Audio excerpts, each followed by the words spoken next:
matter of Zanatta and Metroline Travel Ltd.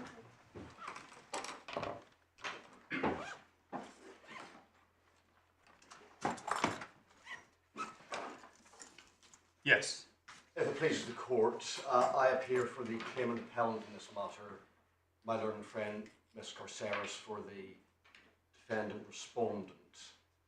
This is an appeal against the dismissal of a claim for personal injuries arising out of a road traffic accident which occurred on 17th of November 2015.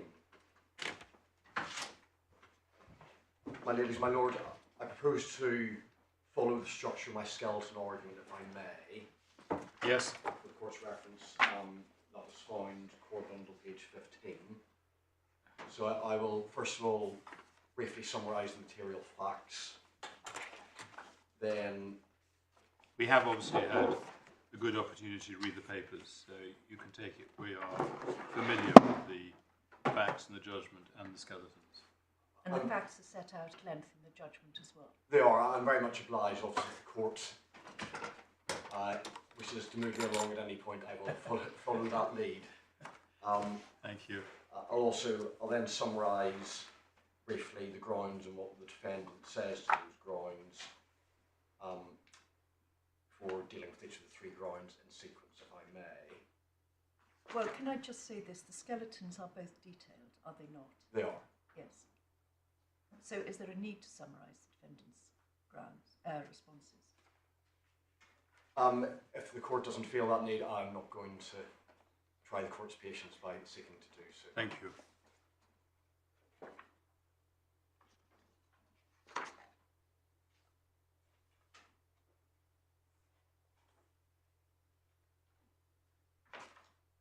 My ladies, my lord, as you've seen, the claimant was struck by the defendant's bus driven by Mr. Abdullah. She suffered traumatic brain injury, but we're of course only concerned with issues of liability.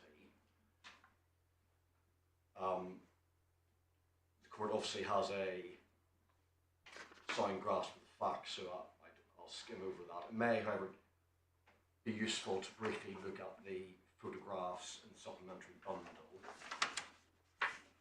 Let's start at page 47.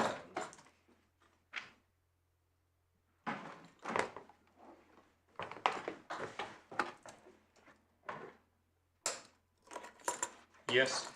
The first photograph, these are taken from various sources. The parties obviously have agreed the bundle. We've selected the ones which are probably the most useful. The first one shows the bus in situ after the accident. Yes. Page 47. And then has, again, the same capture from the opposite side.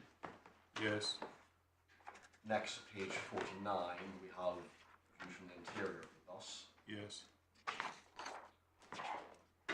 Page 50, we have a view from the facing the bus. Yes. We can see the traffic island, and we can see to the right the barriers, which would tend to funnel pedestrians towards that traffic island. Page 51, again, we can see the traffic island from the other side. Page 52. Yes. So the gap between the barriers is less distinct there, but one can make it out when one juxtaposes it with the other photographs. Sorry, say that again. On page 52, Yes. the gap in the barrier directly facing the traffic island is not in fact that clear, but we know it's there. Sorry, when you said the gap in the barrier, what do you mean? Yes, if one goes back to page 50, Yes. one can see the barrier starts in the photograph on the right. There's then a gap opposite the traffic island, and the barrier resumes. Oh, I see. So there are two different caged areas with, yeah. Yes, precisely. The point is simply that a pedestrian. So that's leaving a route Yes. for a pedestrian to go through the barriers to get to the island, is bit of the traffic. Where they're going. Precisely so. It Yep. says pedestrians are naturally likely to funnel through that route. Page 53, this is obviously post-accident.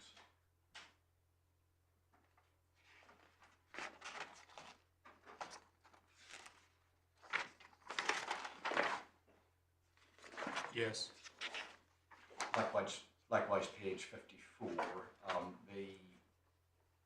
Yes. the claimant emerged from one of the houses on the top left-hand corner as one looks at it. Yes. Page 55 just gives an overview. Yes. Chamberlain Road, Fillmore Gardens to orientate ourselves. That's probably as far as I need to go with the photographs, just to Well, if you turn to page 56, Lydia. that, as I understand it, that yellow square, that is the entrance from which the claimant emerges. Is that correct? Melody, precisely so. Yes. And Yep. you'll have seen the driver's evidence was she, for want of a better term, dawdled there before moving Yeah. slightly south towards the funnel and the island.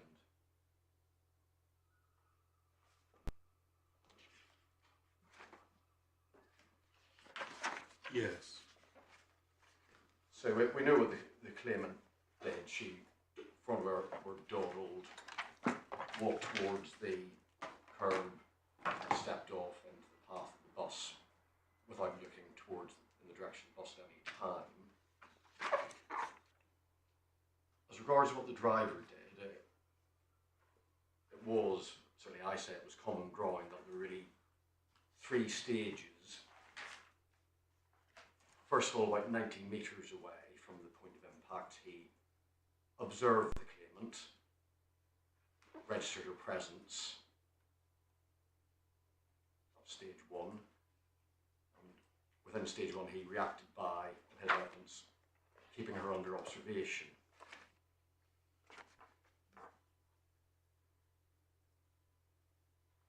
Stage 2 is where the claimant starts to move away from the gate towards the crossing point, and Mr. Abdullah's evidence is, upon seeing this, he reduced his speed slightly, probably the brake. That's stage 2. Stage 3 is when the claimant in fact steps off the curb into his path, and at that point Mr. Abdullah applies hard braking.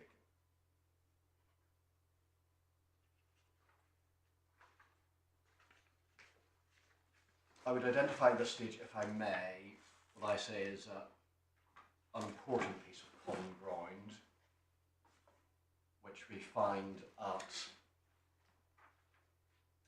page 46 of the core bundle within the learned judge's judgment.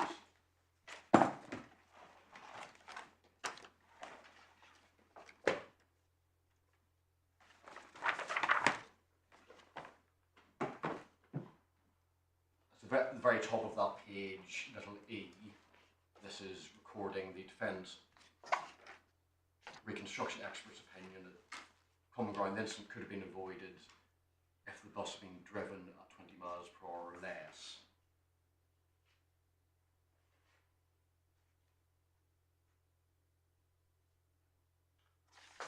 The matter, of course, came before His Honour Judge Shetty, sitting as a judge of the High Court for liability only trial.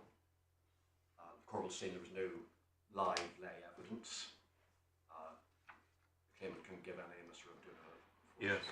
died. There were witnesses, but none who saw the accident itself. Yes. Yes. And of course, there was reconstruction evidence, which, being the only live evidence, perhaps tended to occupy more of the field in retrospect than it should have done. But that was, the judge made what he did of that, and the parties based their submissions on that. You've seen the claim was dismissed. The judge also holding, had he not dismissed the claim, he would have reduced by 70% for contributory negligence.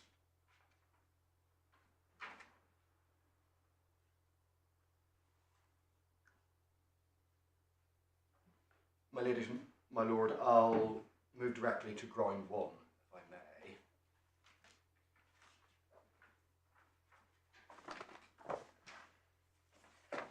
You'll see that the gist of this ground is that the judge disregarded what was common ground between the parties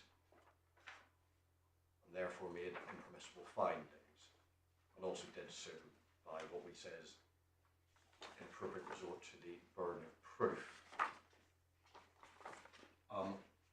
I am conscious that the court has obviously read the papers carefully. Nevertheless, to make good of this ground, I think I do need to take the court to some details to how the case is presented below. Yes, by all means. So I'll be grateful for the court's patience. Obviously, a point is already made out at any given time. I will happily be moved on. But it starts logically with the pleadings. They're found in the core bundle. And first of all, page 72.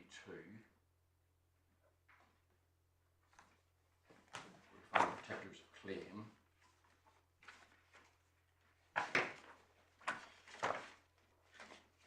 Bottom page, paragraph 6. Long straight road, visibility was good. The bus driver had a clear view on his approach. One then goes to the next page and the picture of negligence. Pausing there.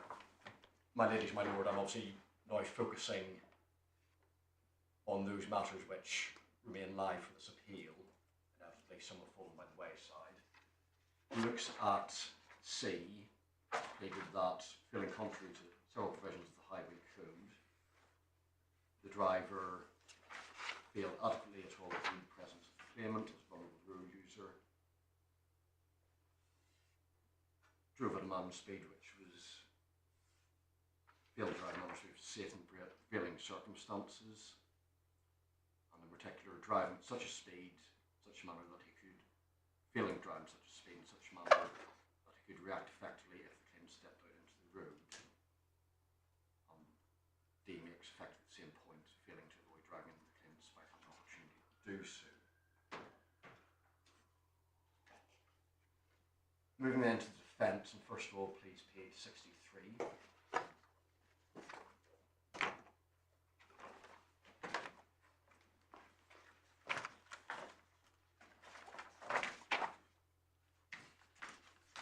Yes. And subparagraph 3 towards the top of the page sets out the defence case as to what Mr. Abdullah did. Yes. And I've already summarised that, setting out the 3 stages. Paragraph 6 admits, paragraph 6 of the particulars of claim, therefore admits that Mr. Abdullah had a clear view of the claimant on approach. If we could then please go to page 65. This is the response to the protection of negligence. Yes. And little Roman 3 towards the bottom. There's reference to the Highway Code. And then over the page, the final sentence is Mr. Abdullah had seen the claimant in his or her presence. Little Roman 4 reiterates what Mr. Abdullah did. So 3 stages effectively.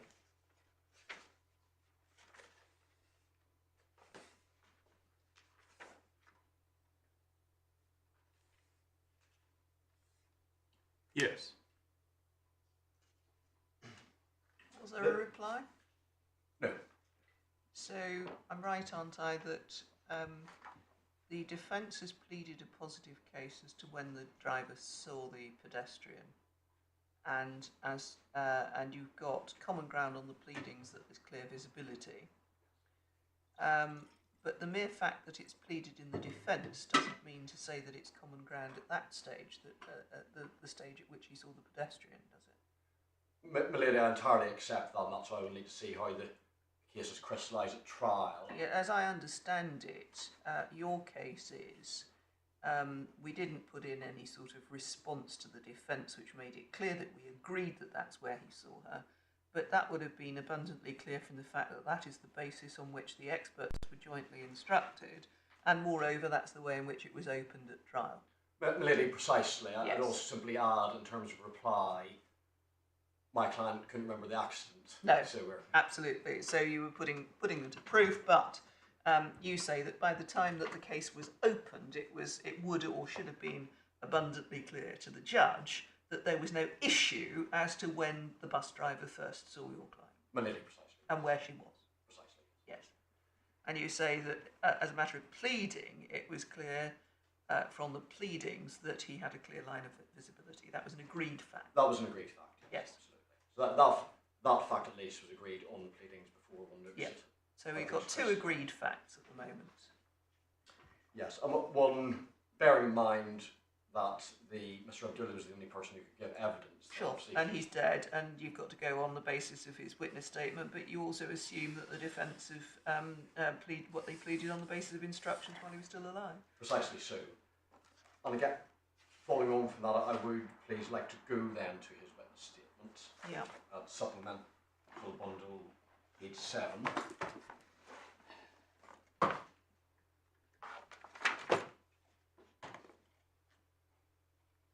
And the crucial passages start at, for these purposes, start at paragraph 17 onwards. Paragraph 17,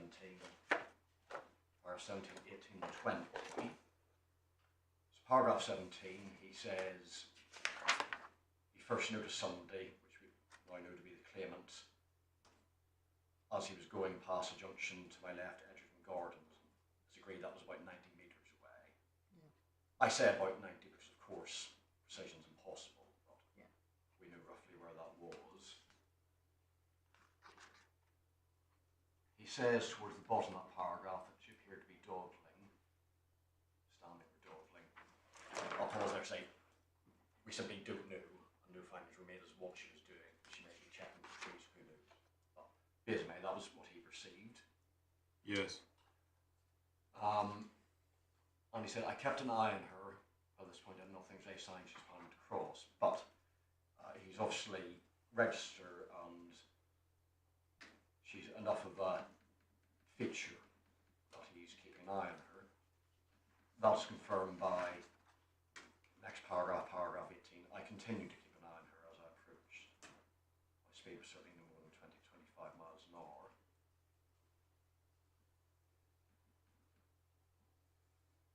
Paragraph 19, he describes her moving slightly further up German Road, close there up to the traffic island.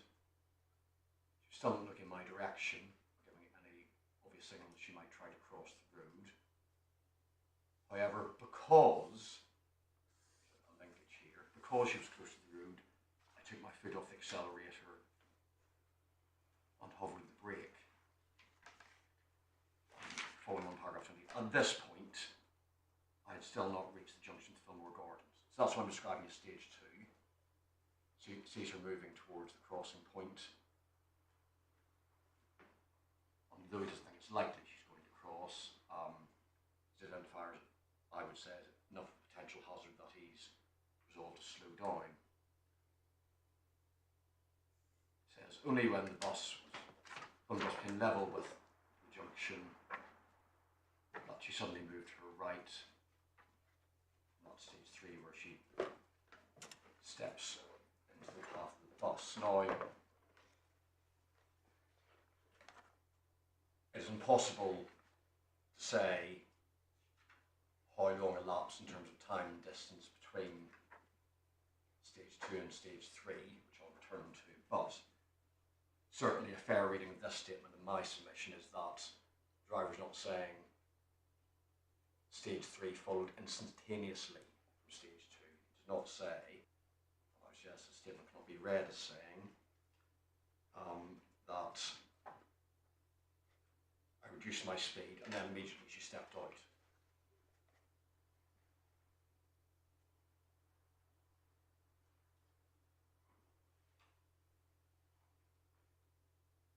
Reverting to the point being made by my Lady Just Andrews, that this, when we say this is common ground, if one looks in the same bundle, page 92,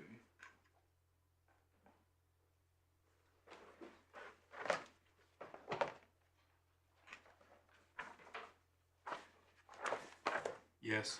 this is the defendant's opening skeleton argument, and you can see there that Mr. Abdullah's evidence is adopted, and also you'll see towards the middle of the paragraphs. Sorry, which paragraph? Paragraph, I beg your pardon, my Well, lord. that's the defendant's skeleton. Surely you want the claimant's skeleton. Yes, well, Since that's their pleaded case, you'd expect them to Yes. adopt it, wouldn't you? well, indeed. I think we can move on a little. Very well. Just for the court's reference, paragraph 16. 16. Paragraph 16 of my skeleton, of my appeal skeleton. Oh, sorry. Yes. Which page? Of the appeal skeleton. Yes, Bear with me, please. in the bundle. In the bundle, so the appeal skeleton starts at page 15.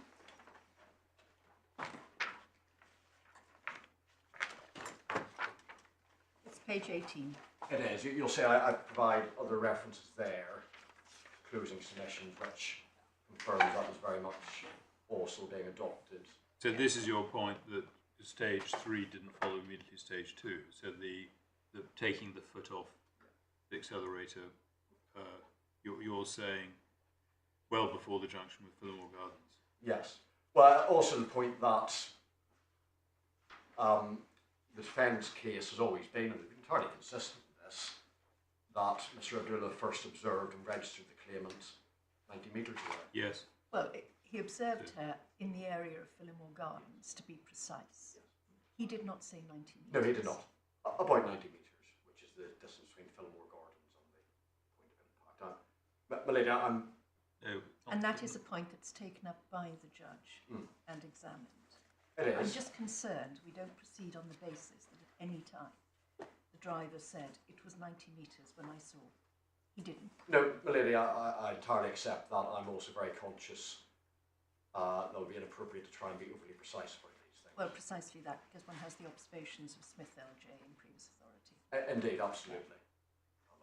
I in no way seek to contravene those. I will be. Nor would we. Nor do I, even less could I.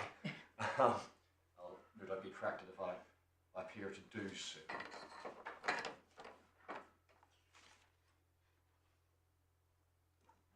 Again, just in order to speed matters up again, look at page 18 of the core bundle of my skeleton. I give references for the fact that the main common ground, that we were clear lines of sight.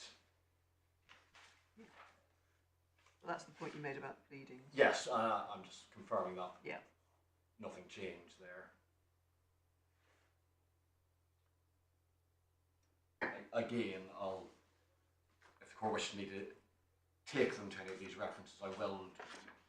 But at paragraph 18, that, with reference, I make the point that also reflected there is agreement in the expert evidence.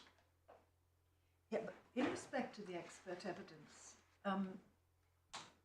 it is to be noted that they caveat their findings with, this is obviously a matter for the court. Absolutely. I mean, they're very careful about that. They are, and quite properly so. What I say to that is that even if they hadn't caveated, in fact, parties are never bound by agreed expert evidence, even if it's unequivocal, in fact. Well, that's true, but the experts, speaking for myself, the experts are a red herring in this point. Of course, the experts will proceed upon their instructions as to what the facts may be, and they'll say the fact findings are ultimately a matter for the trial judge. Fair enough. I thought your point isn't so much about the experts as the fact that they were instructed on the basis of what was common ground. And that's the point. You say that there were agreed facts that were put to the experts, and therefore the judge had no point in, there was no basis on which he could go behind those agreed facts. Precisely. The expert evidence is not so much important because it's expert evidence, it's important because at both ends really, A, it reflected what were uncontentious facts, and B, because the parties adopted the agreed expert evidence as common ground. As I say, it would be entirely open to either party to say, well, they've agreed that either claimant or either defendant don't agree that. We seek to invite the court not to adopt those. The defendant would have had to have asked to change their pleadings. The claimant could have resigned. Absolutely. The defendant couldn't. There are any number of possibilities, but the simple point is none of this happened. No. We'll see from the skeleton arguments and closing submissions these points where adopted and the parties advanced their arguments and their cases. So just to be clear, at the moment I've got that there were 2 points that were effectively agreed fact. One, he first saw her on the pavement around the Phillimore area, which you say is approximately 90 metres away. Yeah. And secondly, that at the time when he saw her, he had a clear sight line of visibility. Yes. And those are the 2 agreed facts that you say the judge had no business going behind. Well, Are there any others? yes, there are. It's stage 2. It's that before the claimant stepped out into the road, the driver noticed her moving towards the crossing point and lowered his speed. Right.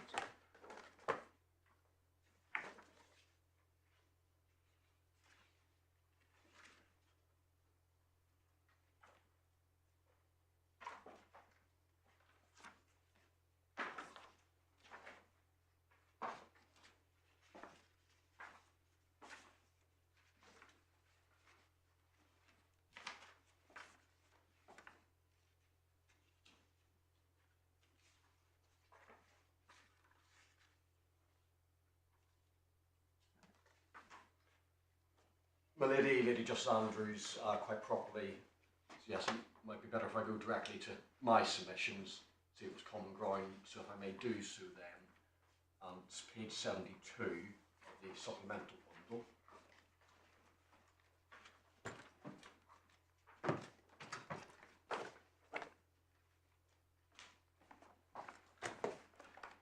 That's paragraph 28, which starts towards the bottom of the page. Say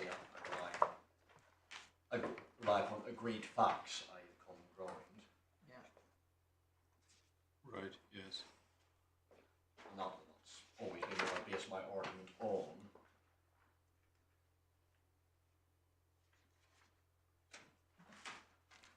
That was, I don't think I need to take the court to it, but that was also adopted verbatim in closing submissions, and also again to perhaps to address my Lady Justice Nicola Davies' point about Stuart and Glaze, perhaps look at page 99.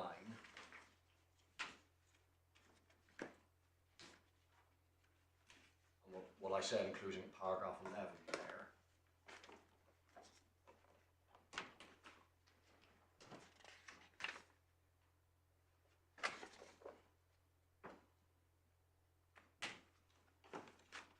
And that remains my position. Well, there's limited key facts one can take from the expert evidence, but they're all I need. They are that, as we've seen, if the bus had slowed to 20 miles an hour before the claimant stepped off the curb, the accident could have been avoided, and the various distances which the expert evidence happily pulls together, although again they largely reflect agreed primary facts.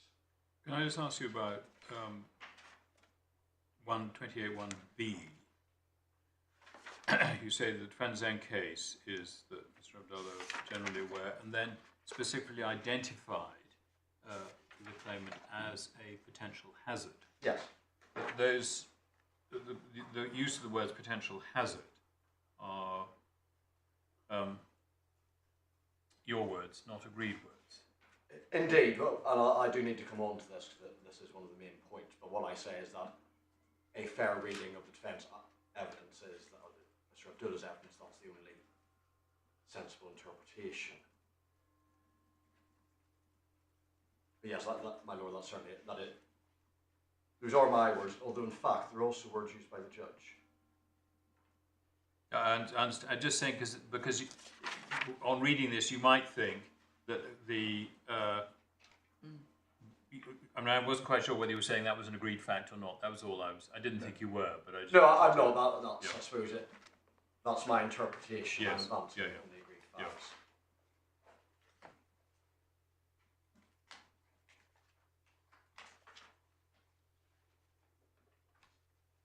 Yes. Well, if, forgive me, Sorry. no, just taking up my Lord's point, because as I understood it, you were putting paragraph 28 to us as representing agreed facts. You've accepted that certainly that somewhat emotive phrase, potential hazard, was not an agreed fact. No. Are we then to read 28, 1 to 4 as representing some agreed facts, but not all? Yes, it's agreed facts, and my submission is based on agreed facts. Well, if you look at really the very first line, it says if you apply common sense to the agreed facts, this is what follows. So it's a combination of the agreed facts themselves and what I say. Yes. The matter for this court is the common sense interpretation of those facts.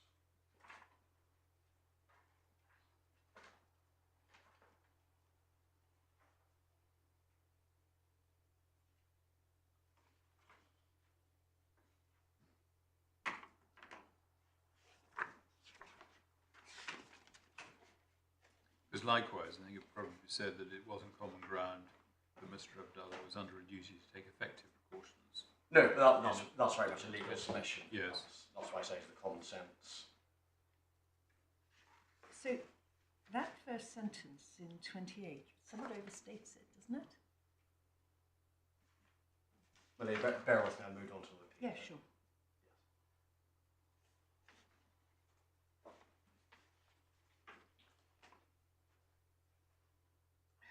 Well, I mean, that's my ultimate submission, obviously.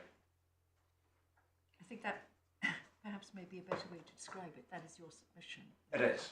But my point is, my submission was, whether it's a good or a bad one, was based on common ground. Based on underlying common factual ground. Yes. Factual ground. Precisely. Just one point. I think you're referring to Phillimore Gardens as being the 90 metres. It's not Phillimore, is it? It's Edgerton Gardens. Sorry, my fault entirely, my lord. Yes.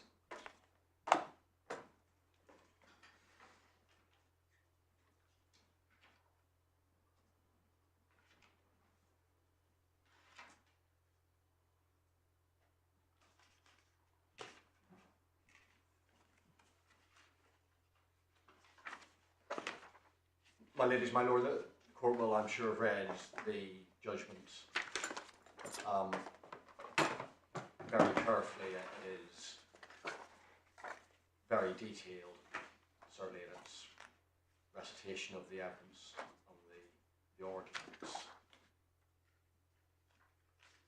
I certainly don't want to nitpick. I would flag up, not because they're decisive in themselves, but they may be indicative. The two omissions. First of all, the contents of the defence are not referred to at all, which I say is important because, as we've seen,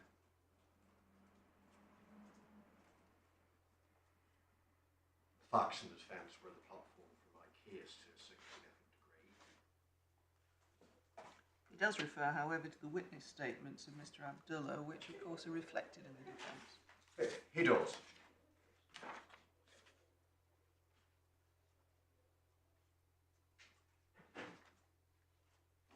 And the second? The second, if one looks please at page 34 core bundle, paragraph 13. Yes. So there's reference, and proper reference, to the, with regards to the standard of the reasonable driver in the case of Ahanonu, but that's as far as it goes. There's no in the judgment is there anything more than passing reference to the DSA standards to which I'll return in the Highway code. So again, it wouldn't be fair to the judgment itself, but it does suggest it's not the fullest and most balanced coverage of the standard of reasonable driver as a topic.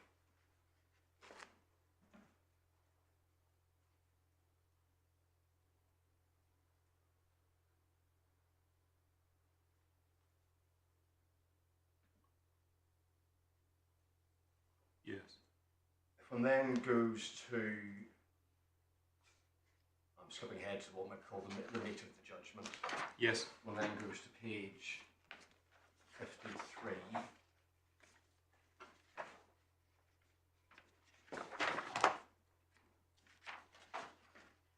Yes. And the court will have read this, so I'm not going to go through it verbatim, but certainly as I read it, he, first of all, finds that declines to find that the driver first saw the claimant about 90 metres away.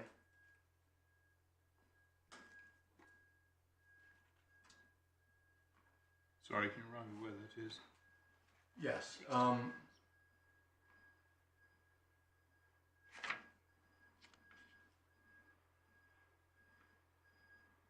It's third line down, so third sentence. However, I do not think. Oh yes, sorry, yes. Yep, thank you. You're at paragraph 66 now, yeah? My lady, yes. He then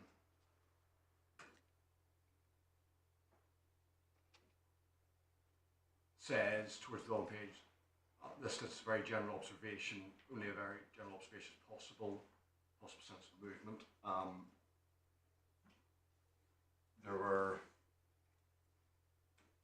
no evidence to that effect, nor were any submissions made to that effect. I'm sorry, the fault is wholly mine. No submissions made to what effect? There's no submission to the effect that at 90 metres away, the driver could only have made a general observation. That's something that a point the judge has unprompted taken upon himself to come to. Of course, it's always open to a judge to apply judicial notice, but I query whether that's a proper basis here. Not least because most judges have not sat at the vantage point of the bus driver.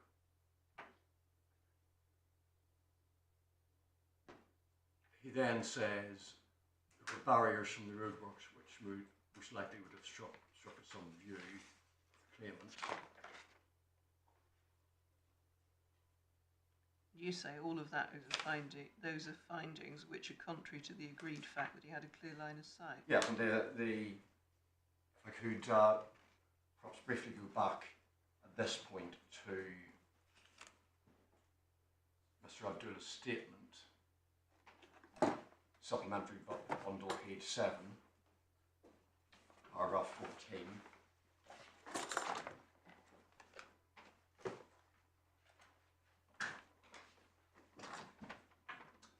So the last sentence, paragraph 14.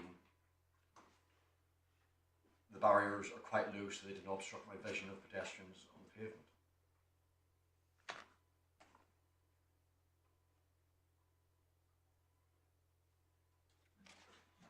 Well, that's the witness statement, but I mean, surely your better point is the fact that it was common ground on the pleadings. Well, precisely, yes.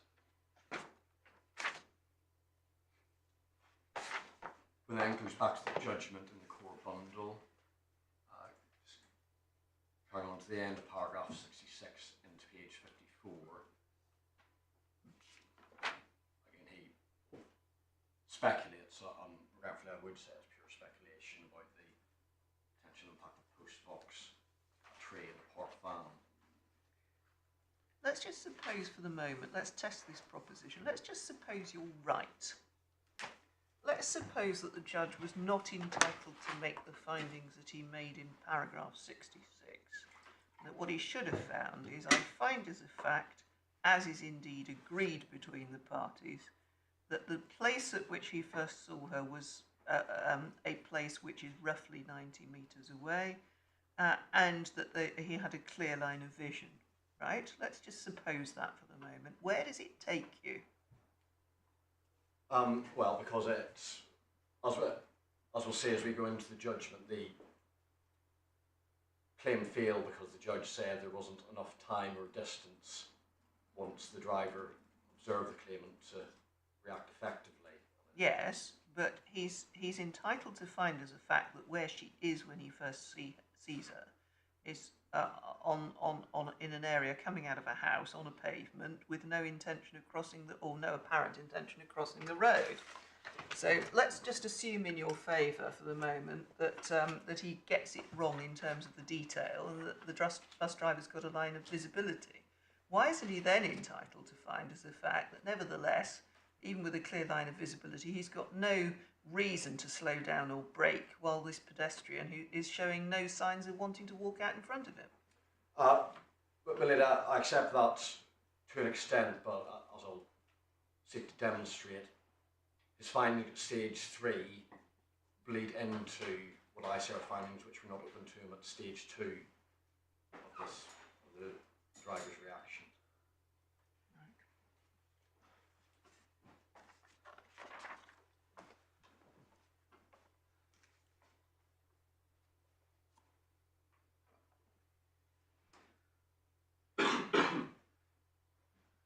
And then goes to continuing with the judgment. He makes a finding, perfectly open to him, paragraph 67, as to the speed at stage 3. Yes.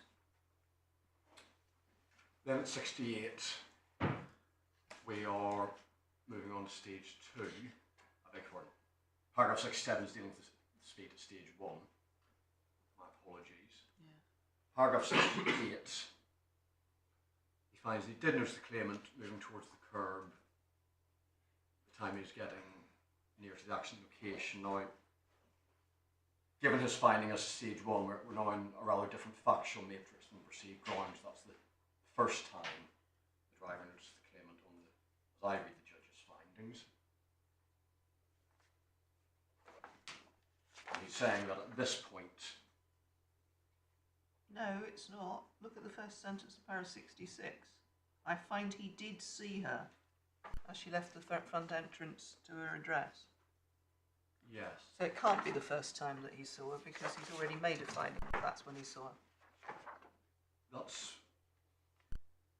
perhaps might be clear as we read on the judge. That's not how I read it, but if I've misread it, then obviously I'll be correct. Well, have another look at it, Mr. Roy. I find as a fact that he did see her. What's unclear about that?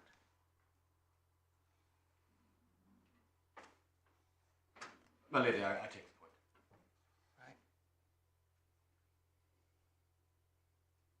Just going back to paragraph 68, if I may. Mm-hmm. He says, state of mind was not belief that she would cross the road as opposed to developing, raising awareness of a potential hazard. No. It is important, in my submission, that at this point in the judgment it is recognised that Mr. O'Doyle is reacting to a potential hazard. And this is in the vicinity of Phillimore Gardens. No. Well, I thought it is, the next sentence. Yes. Sorry, well, yes, sorry. That is what the judge found, but I say that doesn't sit with the agreed evidence and common ground. Why not? Can you just bear with me and let me remind myself of what he says in the rest of the...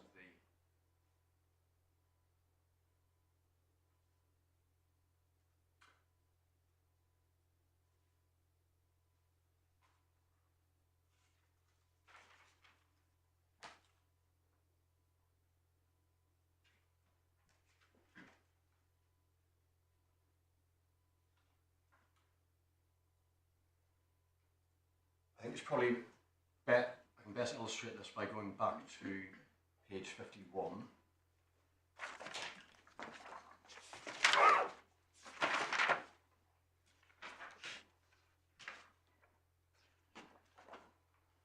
One sees towards the bottom that table, now I don't need to go into the detail of this at all, what I would seek to direct the court's attention to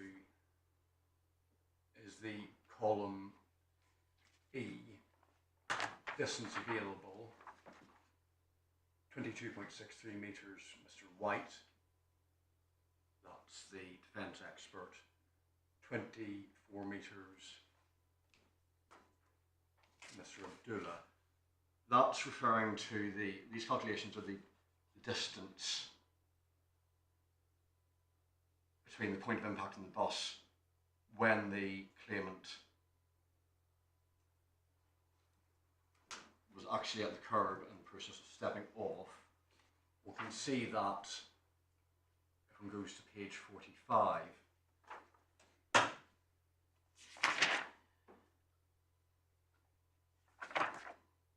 and it's very bottom of the page. This is again recording defence expert's evidence, and you can see that the 22.63 metres Right. is the distance when she's at the curb edge, and it's common ground she didn't stop at the curb edge. I'm sorry, can you just give me that paragraph number again? Yes, it's paragraph D at the bottom of page 46.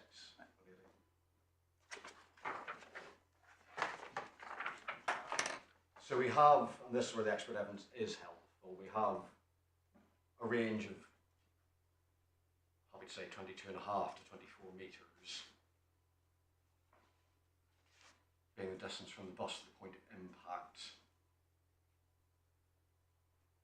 when the claimant steps off the curb, i.e. stage 3.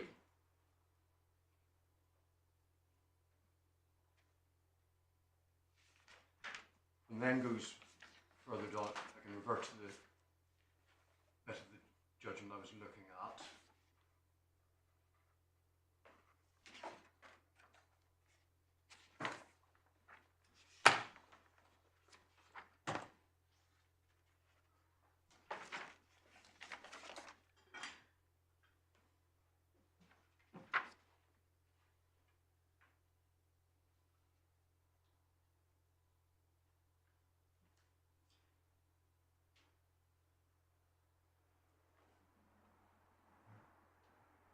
See, there's some discussion of distances.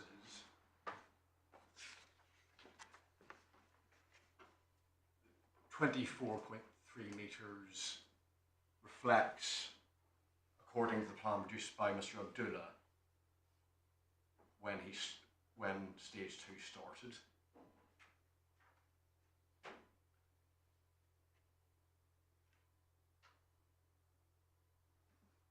The judge suggests towards the bottom, paragraph 68, it could have been 9.7 metres closer, which would take us to around 15 metres.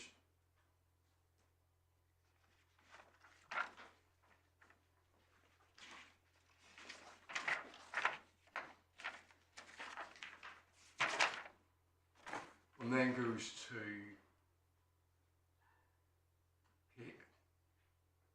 page 57. The judge returns to this point.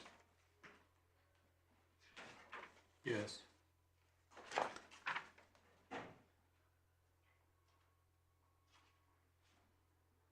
It's towards the bottom of paragraph 80.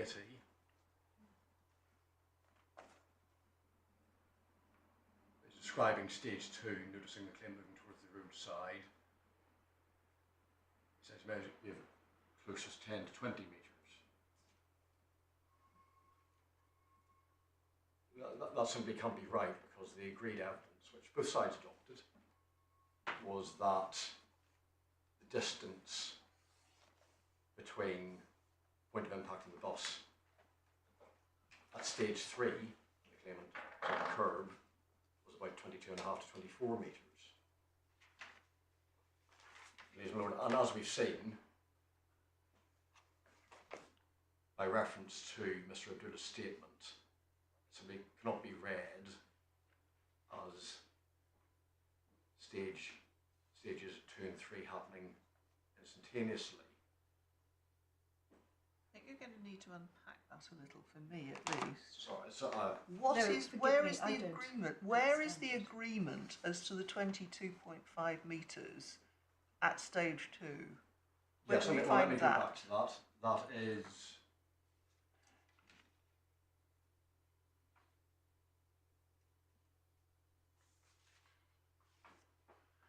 goes back to page 45.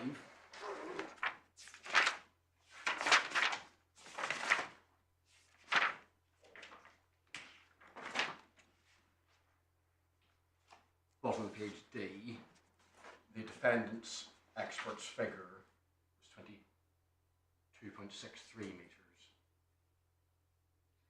Right, that's the defendant's expert's figure. Was that agreed? Now, one sees the range at the table, at page 51.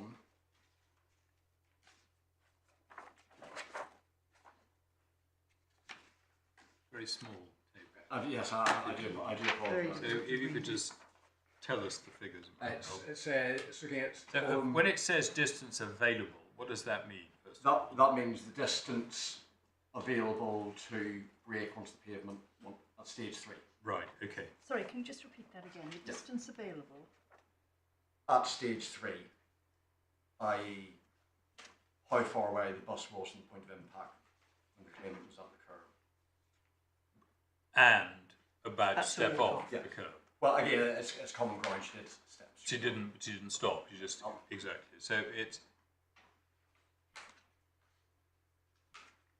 I mean, effectively, it's from when she stepped off the curb. Yes. Right. And so the competing distances are 22.63 to 24. and this is but okay. So that's at stage 3. So as I understand it, what you're saying is there's an agreement as to what the range of distances are, which the judge can make his own mind up about at stage 3, Yes. which is between 22.63 and 24 metres. Yeah. So on any view, the bus must have been at least 22.63 metres away from her when she stepped off the curb, and therefore it couldn't have been any closer to her at the earlier stage before she stepped off the curb. Well, Is that the point? Precisely, yes. Right. I apologise if I didn't explain it well, but Well- certainly logically cannot be correct at stage. Finally got there. Sorry, my fault entirely. It certainly cannot be correct as the judge appears to find that this might have been 10. 10 to 25. Even 25's That's not really feasible, because that would mean stage 2 and stage 3 are happening effectively simultaneously, and that's never been Mr. Abdullah's evidence or indeed the defendant's case. right. Okay. So just take us back to what you say is the incorrect finding by the judge. Yes.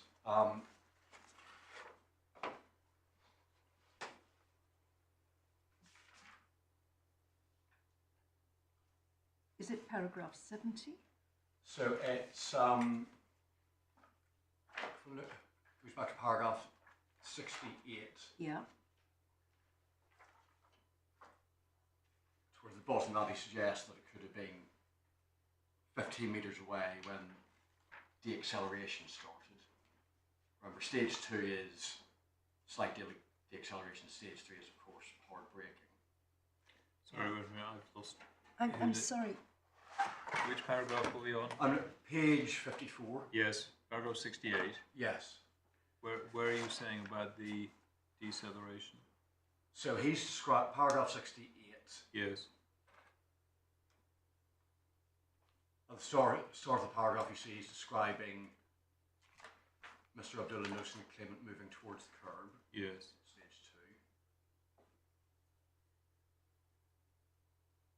2. Then further down, he says, I'm not prepared to say it was 24.3 metres away.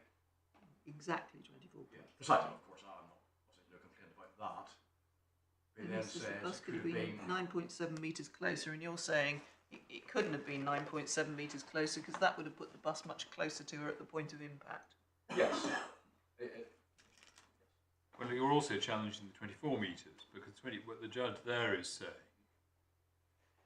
24 metres from the position of the claimant when he first saw her moving towards the road. That's slightly confusing what moving towards the road means, but what do you say it means? Well, I say he's describing stage 2. Well, it goes back to Mr. Abdullah's account, which then we have, of course. He sees the claimant moving towards the road, and in reaction to that, he slows down slightly. But that is.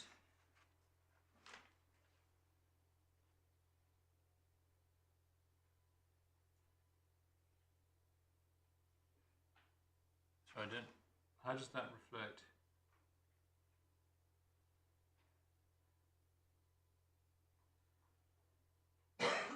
Because 24 metres is when she stepped off the road. Yes. Potentially. And Oh, roughly. Yeah. It could be it could be 22.63, But in but which case that's- it could have seen her at 24 metres at Yes. stage 2. indeed. Well, no, the 22.63 to 24 metres is stage 3. I know. That's my But point. if you took the 22.63, then it's entirely feasible that it was 24 metres when she was on the side of the pavement before she stepped off it. Stage 2, moving towards the curb.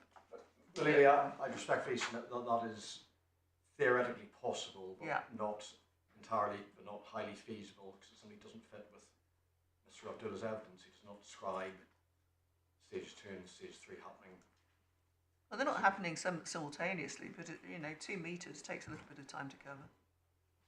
Very, 1.5. very little, my lady, in my submission. So where is this actually taking us? Because Yeah. what the judge is very careful about is to say he's not prepared to make artificial findings. He doesn't state exact measurements. So where is this taking us? Well, Millie, if I can just carry off the judgment, hopefully it'll become clear. No, I'd be so grateful, Right. Mr. Ross, to deal with this point now, please. Yes. Where it is taking us is that the judge held that because stage 2, the initial slowing down, only happened so short a distance from the point of impact, the driver did not have the time to avoid the collision when it came to stage 3. Right. And you're saying his measurements are wrong? I'm saying the judge's findings are wrong, because it was agreed The that... findings in paragraph 68. Yes, where he suggests that stage 2 could have been around 15 metres from the point of impact. He says, I'm not going to say exactly 24.3 there. The problem I suggest is when he then says it could have been around 9.7 metres closer to the traffic island. Well, I get the point that there is a slight illogicality in a finding that the bus could have been closer than the agreed distance at stage 3, at stage 2. I get that completely. But at the end of the day, does it matter? Because what the judge is really saying is that wherever she was, I can't find any sort of precise finding about it. But it suffices to say so that he got relatively close to the traffic island and a few seconds before the claimant made the fateful decision to step out into the road. And isn't that the key finding? Well, in my respectful submission, it's a bit more than that. The key finding was, by the time she made that fateful decision, there was nothing could be done. That's the finding I challenge, because as we've seen, I will need to unpack this a little bit more as we go along. As we have seen, it was agreed that if the driver had, before he got to stage 3, slowed down to 20 miles an hour, the impact could have been avoided.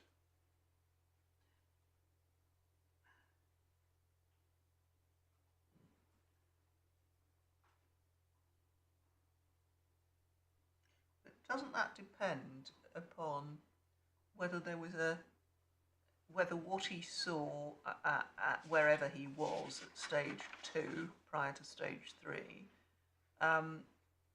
made it incumbent upon him to slow down to 20 miles an hour? Yes. So his precise distance doesn't matter, it's what was going on around him which would alert him to the potential for a hazard of somebody stepping out in front of him. Well, And that depends on the other fact findings that the judge has made, which you don't challenge. well, Melinda, put it slightly differently than that. I agree, in some senses, the precise part of this doesn't matter. What I say is that having identified pedestrians as a potential hazard, he was under duty to slow down to a sufficiently safe speed to cater for that hazard. Even though he doesn't think she's going to step into the road. Melinda, yes, I do say that. I'll support this with reference to other materials in due course, because it really comes under ground two. But yes, it's reasonably trite that you don't just, as a driver, one doesn't just have to cater for hazards once they're likely 51% to occur. You've got to, within reason, cater for potential hazards. Well, he did. Possible. He took his foot off the accelerator and hovered over the brake. Absolutely. So he's recognised a potential hazard. He's obviously acting under his duty to address that hazard, but he hasn't done so properly. His duty was. But why wasn't it open to the judge to find that that was enough in the circumstances, given what he saw, that taking his foot off the brake and so forth was, or hovering over the brake and taking his foot off the accelerator was enough? Well, again, Melinda, it's a point I really need to address head on underground too, but the short answer is his duty was to slow down to a safe speed. Safe speed means a speed which enabled him to stop in time, and he failed to do so, self-evidently, and so it's a negligent misjudgment.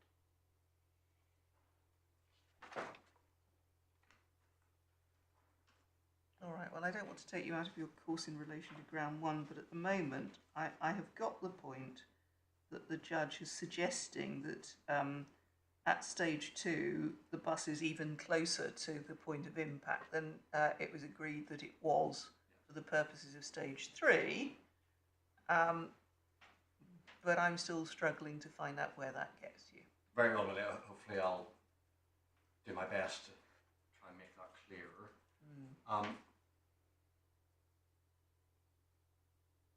Looking then, still at paragraph 68. Yes. I would flag up that, and apologies if I've done so already, the judge himself identifies that Mr. Abdullah is reacting to a potential hazard. But That's fourth line down. True, but it is only at that stage. Yeah, stage two. To be clear, I make no criticism of the driver's actions at stage three or stage one in isolation. He's keeping an eye on the pedestrian, but the reason he has to do so is so that he can go down to safe speed if he needs to. It all comes down to the duty to reduce your speed if there's a potential hazard. There's no point reducing to an unsafe speed. There's no point taking ineffective precautions. So when the judge said this is likely to be when his bus was in the vicinity of the Phillimore Gardens junction, Yes. once again, he doesn't put any real precision. Yeah. Can you remind me how far Phillimore Gardens is from the point of impact? Well, Phillimore Gardens is effectively where the point of impact was. Right. So he's saying, and obviously it would be an important finding against me if it were sustainable, that she first started moving towards it when the bus was nearly at the point of impact. Well, that's why I'm, because the judge is saying his state of mind was not believed. This is notice the claimant moving towards the curb at around the time that he was getting nearer to the accident location. As a matter of fact, his state of mind was not believed that she would cross the road, as opposed to this development raising awareness of potential hazard. Yeah. This is likely to be when his bus was in the vicinity of Phillimore Gardens junction. Yes. And I don't think real precision will be put on it. But so where does, if we were to look at the map Yes. that we have, well, perhaps not the map we have, If you bear with me, there's probably a better document Oh, which is there? I can find. And the claimants, I beg your pardon, the driver produced, somebody produced a yes, sketch which the driver yes, annotated. I think you'll find it at supplementary bundle, page 12. Indeed, I'm very much obliged. Yes. So, So exactly. So the 22, 24, 23, 24 meters that you referred us to takes us back to. 1, 2. So what? To where's mark number 2? That's When it says 26.7 next door to the 2, that's 26.7 from where? I'm afraid I don't know. I've not found this diagram the easiest to. Well, Well, can I just say this? If you look at paragraph 24 of the witness statement. Yes. Yes, he identifies point 2. He states approximate locations. 1 is where he first saw the claimant standing. 2, where he began to hover his foot over the brake. 3, where the claimant was before she stepped off the pavement. 4, when he first started to positively brake. 5, when he began to brake hard. And then the approximate point of impact, Yeah. 6.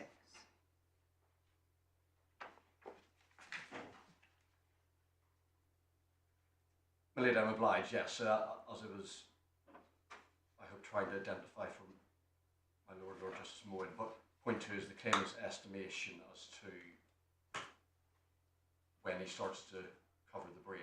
quite. So going back to, and the evidence is that the claimant must have stepped off when the bus was roughly 23 meters away. Give or take, yes. Give or take. So that is, going back to paragraph 68, the judge's finding that the likelihood to be in bus in the vicinity of Phillimore Gardens. So coming back to your point about there must have been a significant, there must have been a gap between stage 3 and stage 2, if I've got it the right way around. Stage 2 and stage 3. Stage 2 and stage 3, thank you. Because we're past Phillimore Gardens with 24 metres, Indeed. and well past. Yes. That's my point. No, I know, but the judge's finding that it was only at that stage that Mr. Abdullah identified the claimant as a potential hazard. Yes, and I say that I'm finding not supportable for various reasons I've given. Right.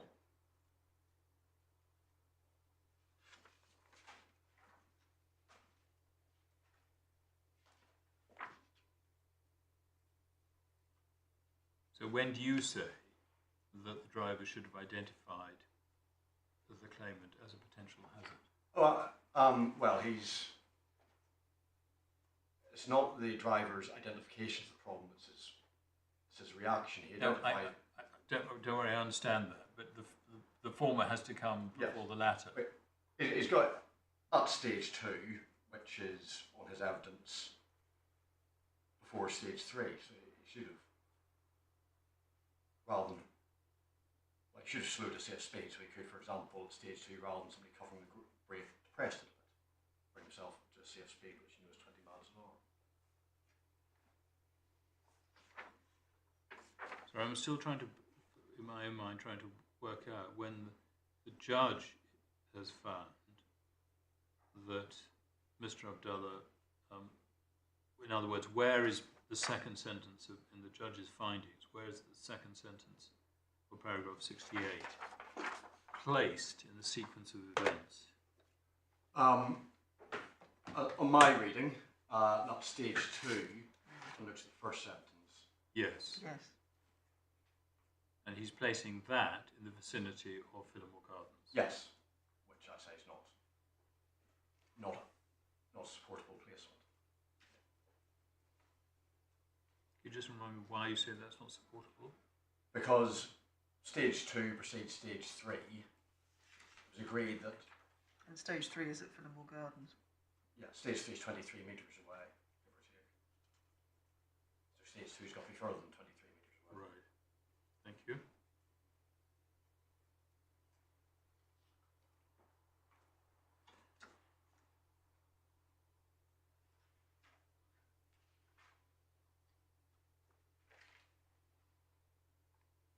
Yes. So, if the court just bear with me.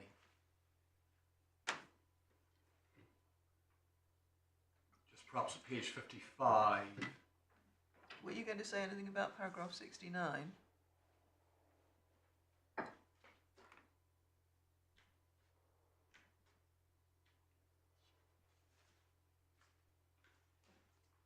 Milady, no.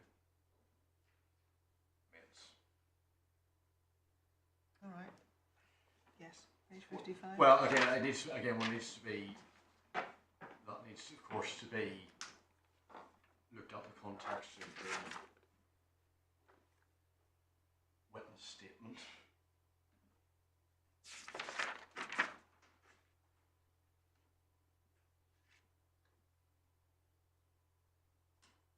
Because that's describing stage 2, isn't it? It is, but it doesn't sit with the actual evidence. And when it goes back to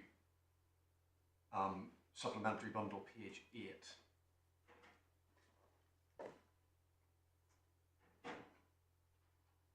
Paragraph 19.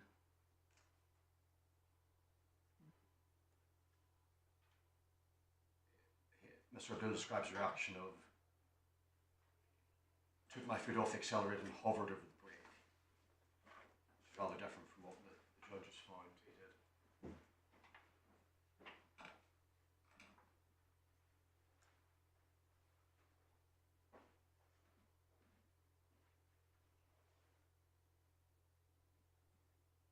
I mean, there's no basis for finding a depression on the brake. Indeed. Depression is what I say you should have done if that was the way to bring the bus down to a safe speed.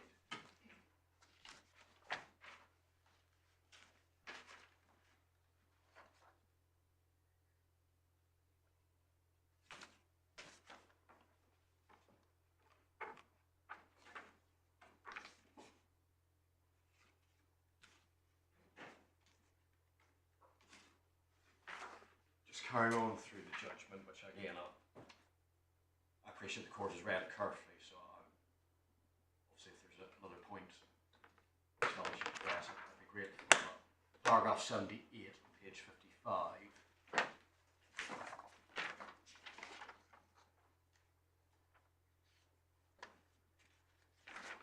One again, the judge returns there to findings about stage 2.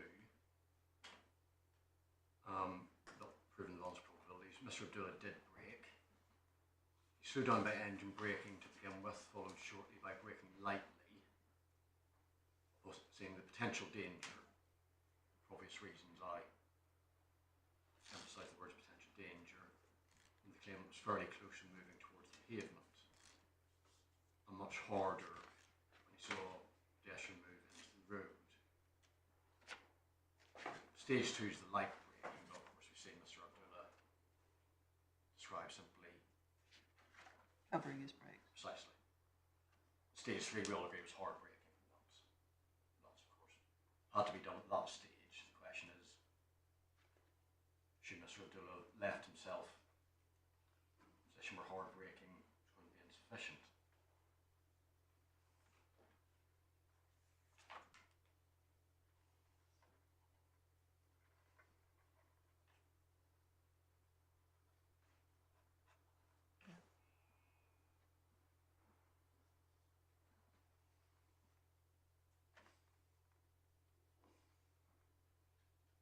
If one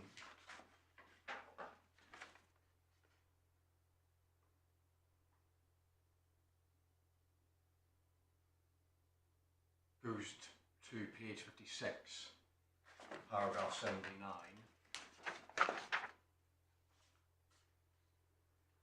one can see at the bottom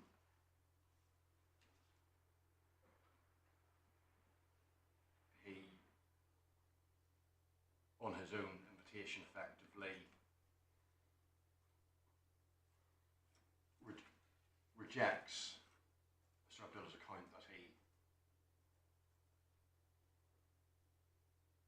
kept the claimant under observation, which is what Mr. Abdullah says, and he suggests there may have been other matters distracting him. Well, forgive me, I don't think that fairly reflects Very what well. the judge has said there. What the judge is actually saying is it shouldn't be taken as a fixed and unyielding view, as Yes. opposed to keeping tabs on her.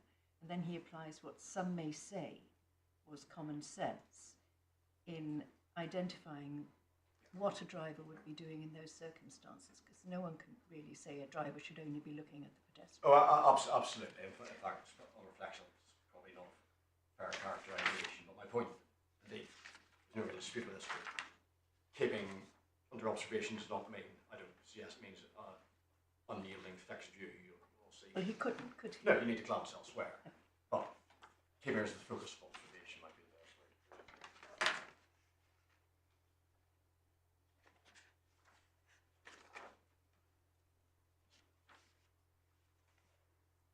If one goes to page 80, the judge returns to stage 2. It's really towards the bottom.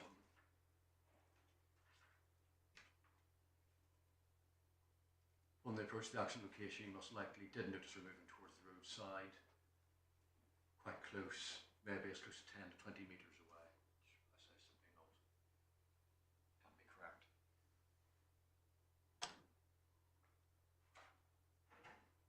Sorry, wait a minute, I've lost.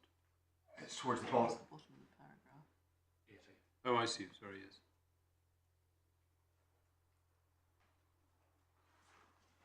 And there's no issue, as I understand it, about the claimant being in the road for a maximum of 2 seconds. Indeed, that's, again, that was agreed.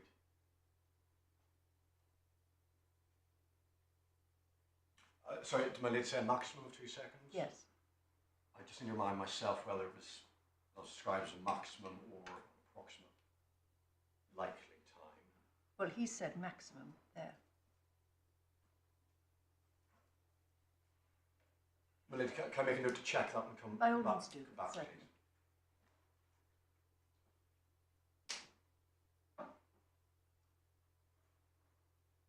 My recollection is 2 seconds was the likely estimate. I could be wrong about that.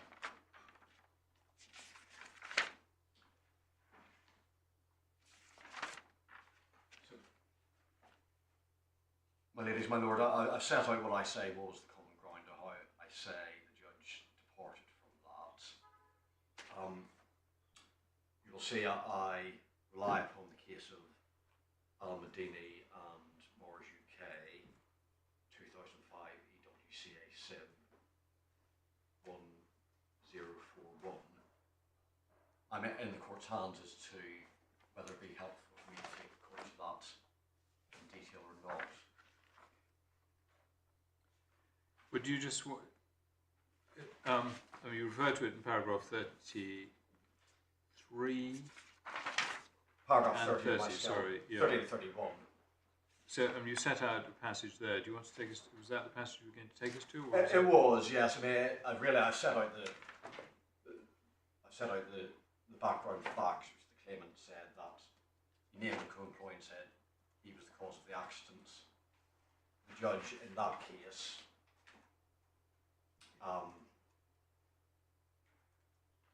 came up with their own theory. It was called a third man theory, which somebody else had caused that. One can see what Lord Justice Dyson said, paragraph 21.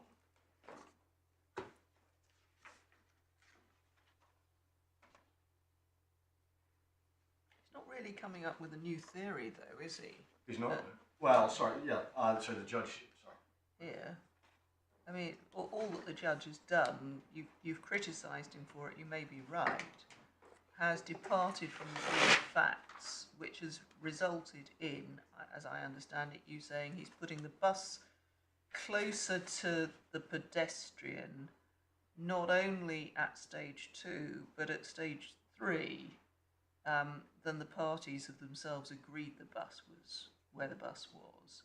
But for your purposes, it's where the bus was at stage 2 that matters. Indeed. Well, Because it's agreed that if he didn't have enough time at the speed he was going to stop at stage 3. well, my lady, if my choice of language is poor, please forgive me. But what I would say is that the judge could be said to have developed a theory, which was the theory that stage 2 happened 10 to 25 metres away, much closer.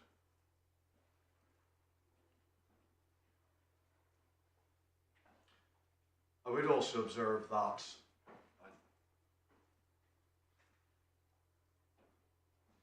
I'm sure that this is common ground with my learned friend. I've read the judgment of Al-Madini. In Al-Madini, the judge actually canvassed with counsel. Well, I know that's where the parties are putting their cases, but I'm thinking of going down a different route. That the judge here didn't even do that. I had no opportunity to. Another way of putting it is your submission is the judge misunderstood the effect of the evidence. That's yes. I don't know. As is often the case, generally the bench tends to think of better ways to formulate it than I. But yes. My colleagues might not agree. So, there's more than one way to put it. Also, yes. The bottom line question is this wrong or not? Maybe more than one rubric one can bring it under. Well, and the key issue is, as again has been raised with you, is the effect of that on the judge's decision. Yes. Well, it's a little bit more than that. There is a question of procedural regularity. Now, I understand that on fairness, but the fairness has to, again, impact on the... You would have to be quite extreme to say it was unfair, but nevertheless... Yes. It's not that type of case where the fairness itself strikes in the heart of justice. Thing. But certainly, if I may say this, if the judge has approached his task in an incorrect and unfair way, then it's more likely he's got the ultimate decision wrong. It's only easy for me to challenge that. Again, hopefully I don't need to labour the point that you'll observe from my skeleton argument that Al-Madini was endorsed at the highest level by the Supreme Court. That's paragraph 33. Yes. Yes. And we simply say the judge's approach departed from this. It was an inquisitorial approach to finding facts rather than working from what was agreed.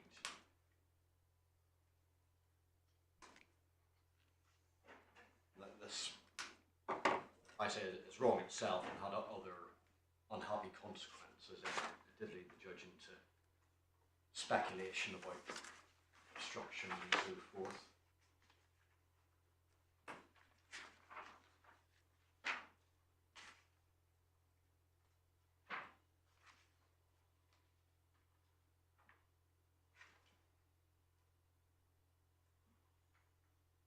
There's also the point, it is an important point for round 2 as well, which is whether,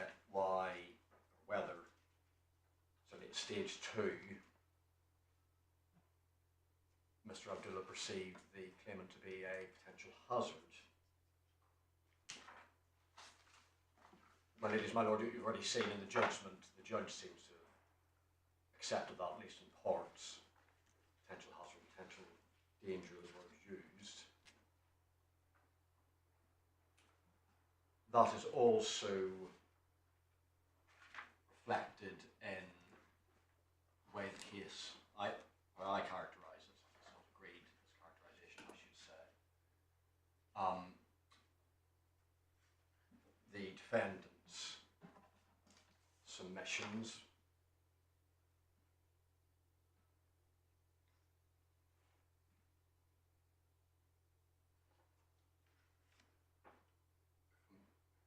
just bear with me a second, please.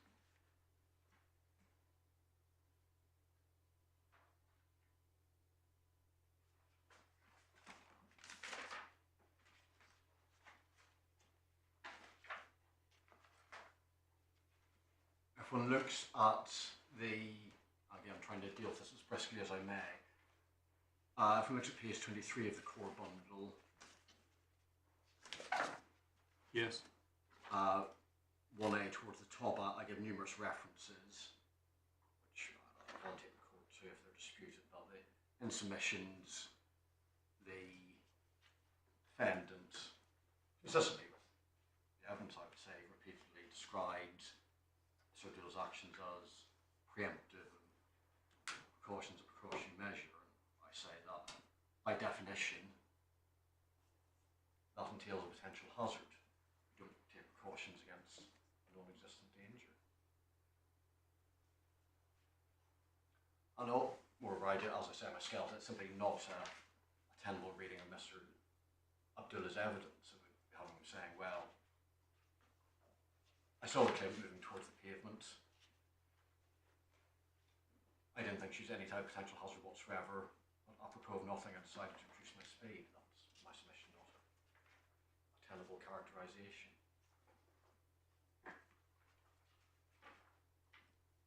So there is, perhaps I would hope not unfairly observe, there's a bit of a tension in the defendant's position in this. On one hand, the defendant understandably praise and aid the fact that Mr. Abdullah reacted. Simultaneously says that Mr. Abdullah did not perceive the claim as a potential hazard. That's my submission, slightly seeking to have one's cake and eat it.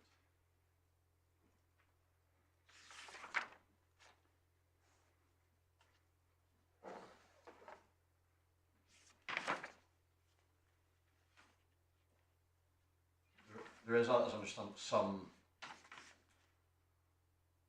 distinction which is sought to be drawn between general awareness and awareness of potential hazards. That may or may not be relevant at stage 1 of the reaction, certainly not relevant at stage 2, which is really the crucial stage. But I suggest it's not the best point in itself. Awareness, if you're a bus driver, means awareness of potential hazards. That's what you need to be aware of. Well, except that the judge said in paragraph 79, there's no evidence in the papers that Mr. Abdullah perceived the claimant as a hazard, as opposed to noting her presence.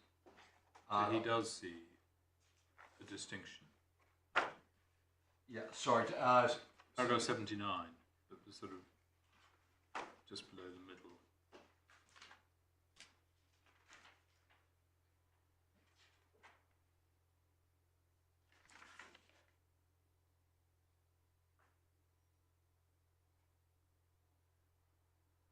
Yes, I mean that as I read it, that he's addressing what I would call stage 1, where he's registered her, before she started to move toward the crossing point.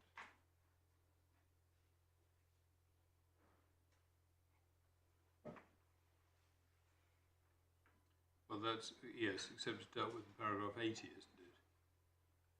Which you've taken us to. Her presence in the area of the pavement was not a factor that would lead a reasonable driver reducing their speed to below 25 in anticipation there might be a problem. And later on, nothing about the claimant or behaviour that should have put the driver on alert when she was pavement side to begin with. Which has to be stage 2. Yes, but that way that doesn't fit with several things. First of all, what on Mr. Abdullah's evidence he actually did, which is react and slow down. Secondly, the judge, as we've seen elsewhere in the judgment, describing him as a potential hazard or potential danger. And thirdly, as we've seen, how the defendant characterised Mr. Abdullah's actions, which were preemptive, precautionary measures.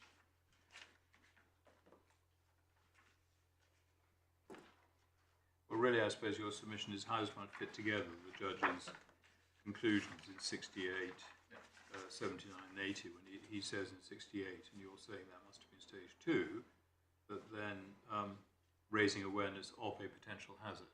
Yes, indeed. They can't both be correct by saying that the correct one obviously is that Mr. Abdullah, on any fair reading of his own evidence, received payment at that point at least as a potential hazard.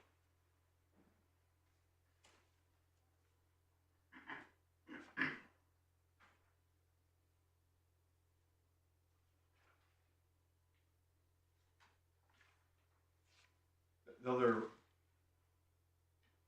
couple of other points I make just tie in with ground one. First of all, the judge was obviously more than entitled to observe that there was a paucity of evidence generally and hard evidence in particular. However, what I say to that is, that being so, it was all the more important that the judge anchored his conclusions on what was common ground. That was the only safe basis.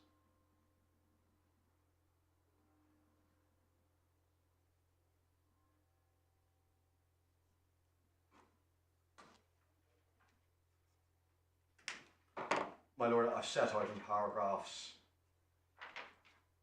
44 to 46 of my skeleton what I say about the Yes. burden of proof. Now, Yes. on its own, that might be described as infelicitous phrasing. Well, it's quite surprising in a detailed reserved judgment where this point had been canvassed in oral written submissions. The judge had said, assured me, I'm not going to cite this in burden of proof, so it is surprising that he then expresses conclusions repeatedly citing those terms.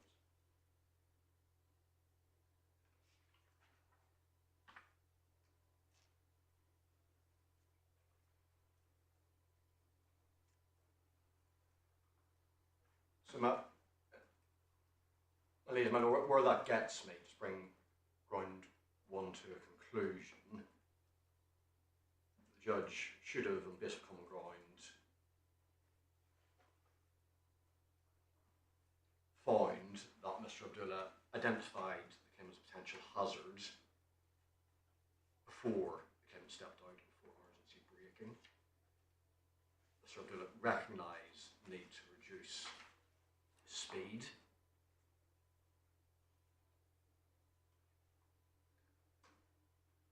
That must be a recognition of the need to reduce his speed to a safe one. It makes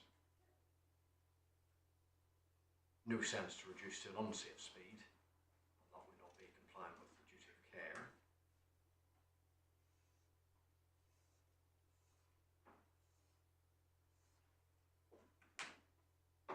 That really brings me on to ground two. And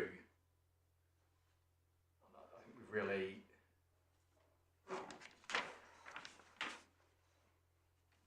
preemptively covered much of this already, so if the court could bear with me, I'm just going to take stock of what Yes. other points I need to add.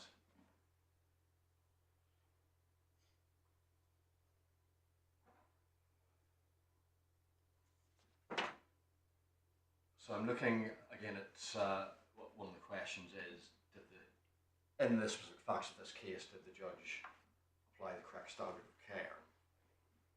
The basic point is, it's just a matter of common sense. If you've identified a precaution to be taken, your duty, there's some good reason not to, is to take an effective precaution. There's no point taking an ineffective one. But if I could briefly just go please to paragraph 3 of my skeleton. I'll deal with these briefly, but they're not covered in the judgment, so may have to do so, although I accept they'll be very much common ground.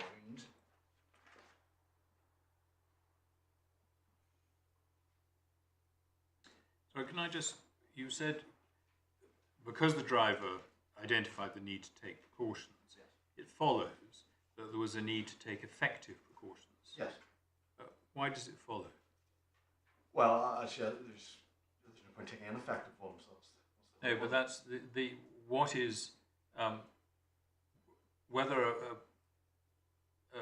a step is or is not reasonable from the point of view of looking at what a driver should be, a reasonable driver will be doing. It doesn't mean in the situation you have to take effective precautions for whatever might happen, even if you've identified the need to take some precautions.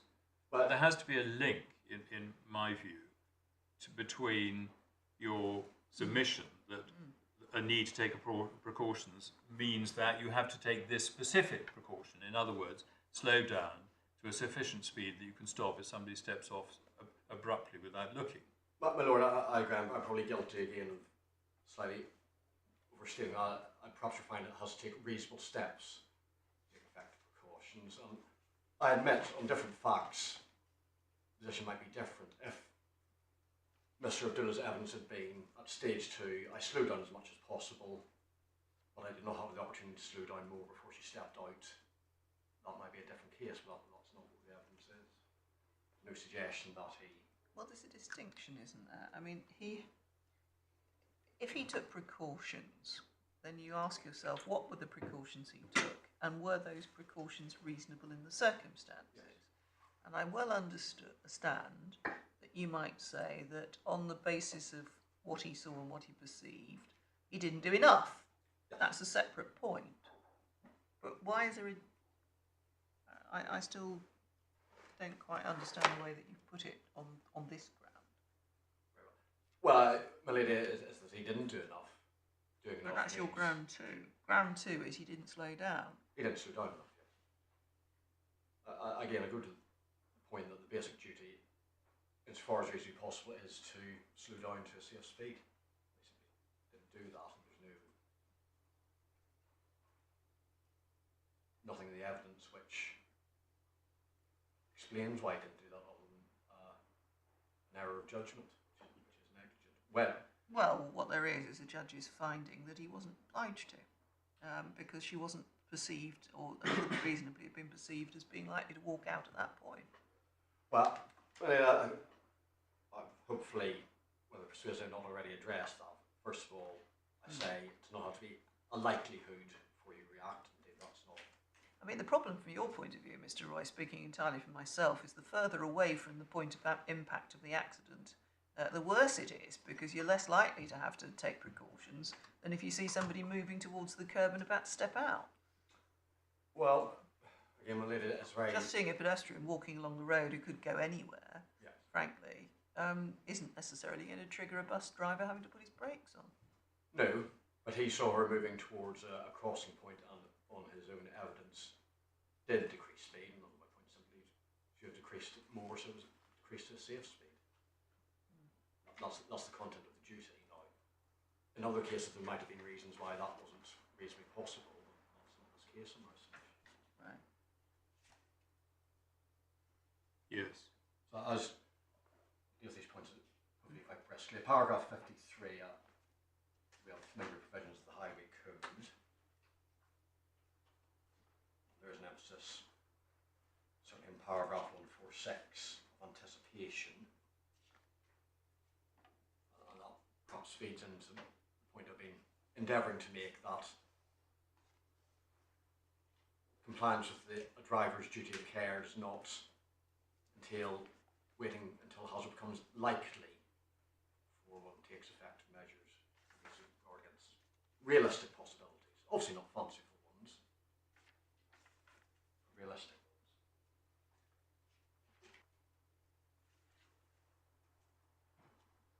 I've cited, I think I need to take your ladyship's and your lordship to the paragraph 55, point made in the case of Rahal by Lord Justice Richards, that heavy responsibility rests on a driver in a bus in the town centre. Now, it may be said this wasn't the town centre, but in my submission, the general point holds. It's a really busy residential area, and you're driving a large, heavy, dangerous piece of equipment.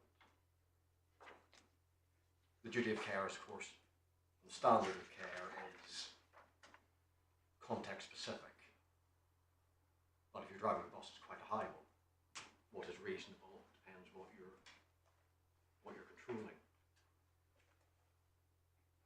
I do place some emphasis on the DVSA guide, and that is found in the supplementary bundle, starts at page 58.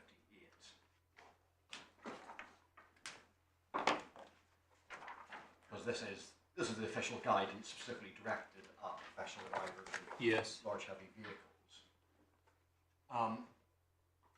So if we go please to page 59, Yes. hoping the copy of this is readable. Professional driving, essential skills, Yes. left-hand column, planning well ahead and anticipating events, which supports what I say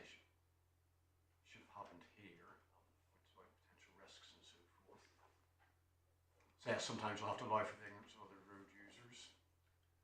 Then in the right-hand column, what I say is important guidance.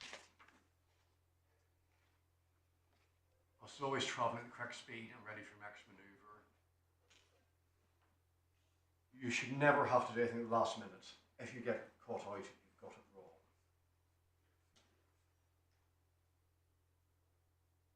Goes then over the page.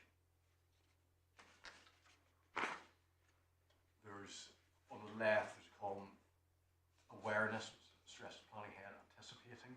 Yes. And that ties in with the point I made about what I say is a distinction about a difference between awareness and awareness of potential hazards. That's the awareness required. There's then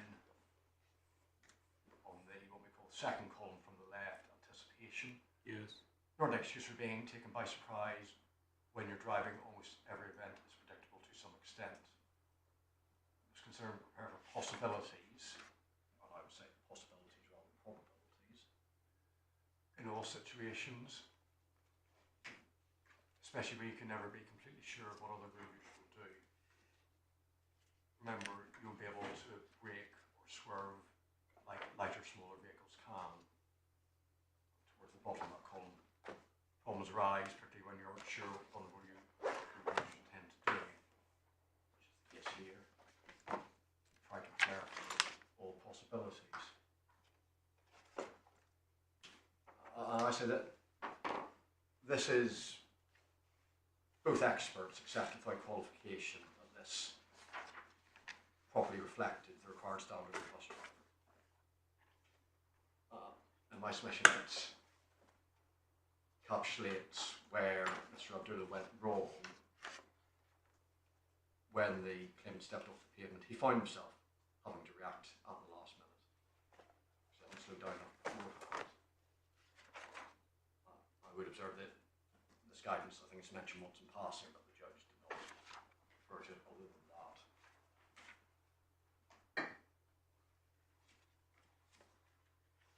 No, I do say the judge is wrong to ignore this, and obviously it's ultimately the court's own decision, but it must be relevant material and it's considering the standard of care.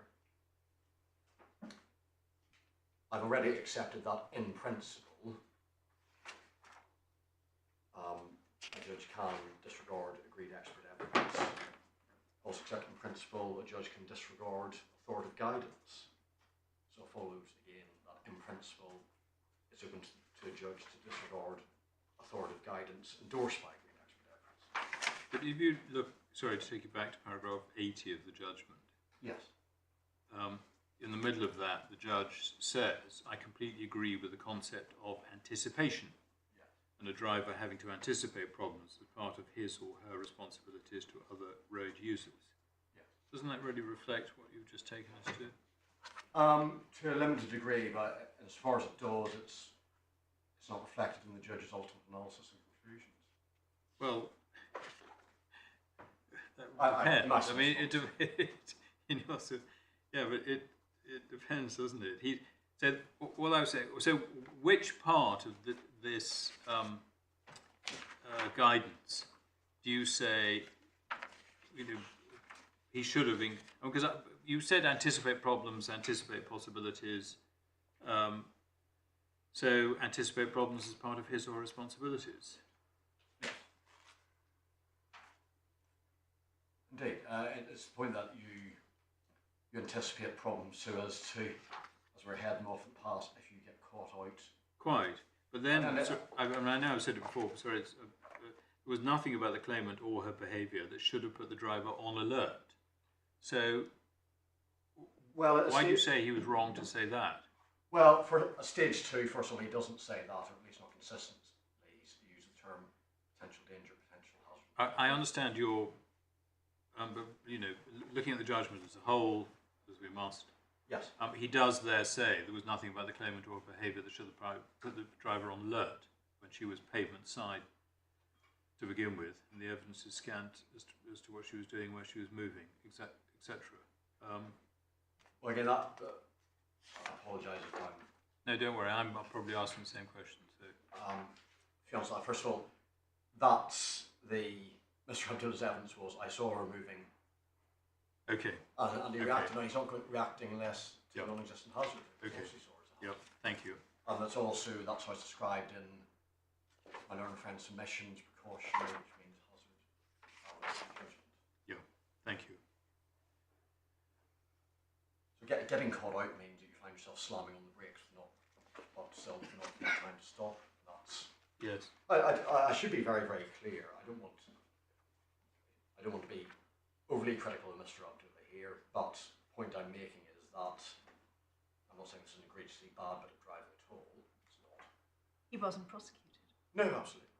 But the point I'm making is that you don't need to do much wrong to be negligent when you're in charge of a heavy vehicle such as a bus, because high standards are rightly expected. It's clear in the case law as well as in the guidance.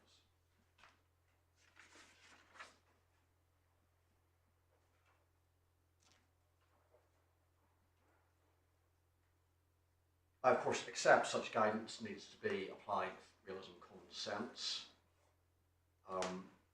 I accept that hindsight is to be avoided, as is the application of principles of perfection. I accept there are many situations where even a professional bus driver will have no reasonable opportunity to avoid being caught out in the sense of having to react at the last minute. I simply say on the evidence, which is common ground, that was not this case.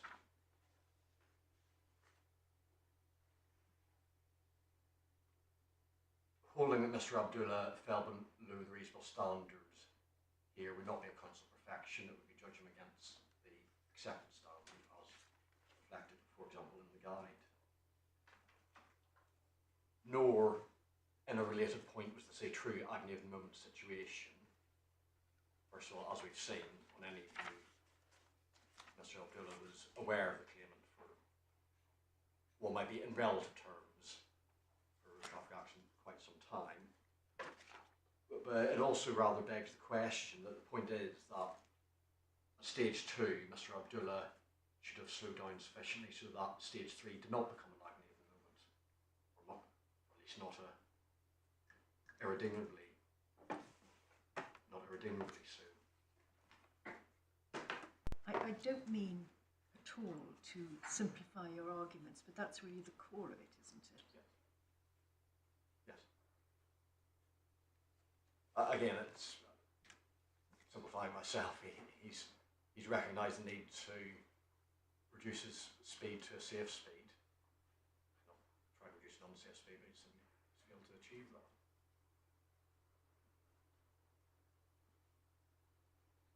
For the same reasons, I would suggest it would not be correct to describe this as applying impermissible hindsight. First of all, the general point is that these type of hazards, pedestrians walking out of the road without looking properly, are entirely foreseeable. But perhaps more to the point here, it was foreseen, certainly by stage 2. I would also emphasise that in this case, and it is very fact specific, the taking of effective precautions does not require any dramatic adjustment. You simply need to reduce the speed by a slightly greater degree to 20 miles per hour. That would not have materially hampered the bus's progress. Possibly the claimant didn't step out. That's not an unrealistic requirement. That can be seen, in fact, or at least is reflected in Mr. Abdullah's own evidence. If I can invite the court please to look at page 8, supplementary bundle.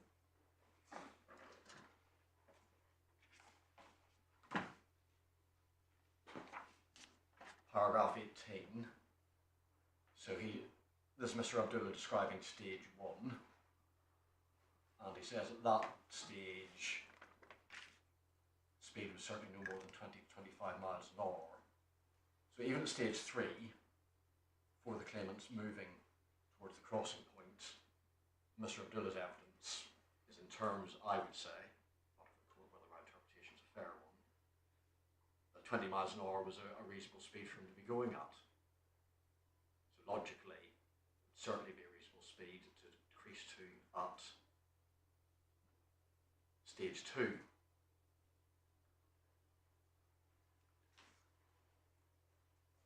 there's no suggestion in Mr. Abdullah's evidence, indeed in my submissions to the contrary effect, that, well, I didn't slow down to as low as 20 miles an hour because that would have impeded my progress, or because that's not realistic, or was driving around London or anything like that. The import of his evidence is to the opposite effect. So I flag that up because inevitably in these cases one is met with what we call interorum arguments that if you find for liability in this case, you're going to require bus drivers to crawl through residential streets 5 miles an hour. It's a fair point in some cases. It's not an answer here in my submission.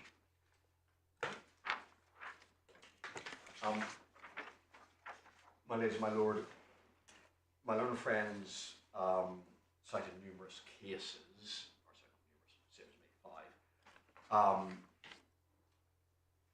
There are various trite propositions, which he's very helpfully set out in her skeleton argument. I have no quarrel with those as far as they go.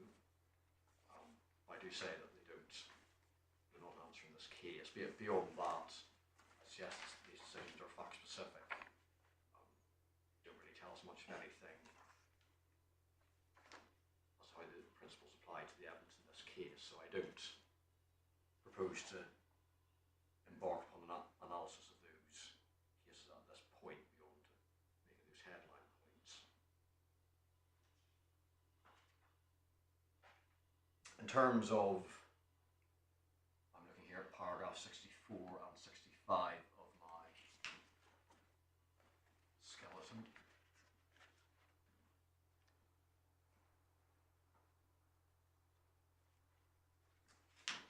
Yes. I set out,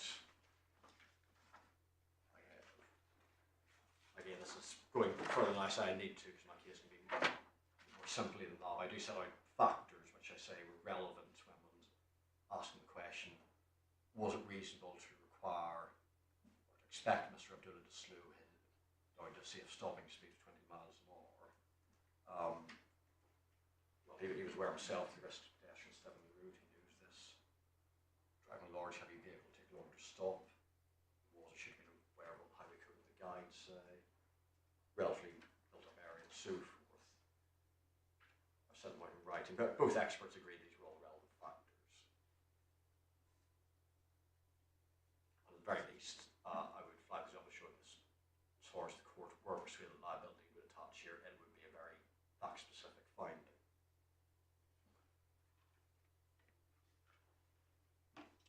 Could the court give me a moment just whilst I check on the point made by my lady Justice Nicola Davies on the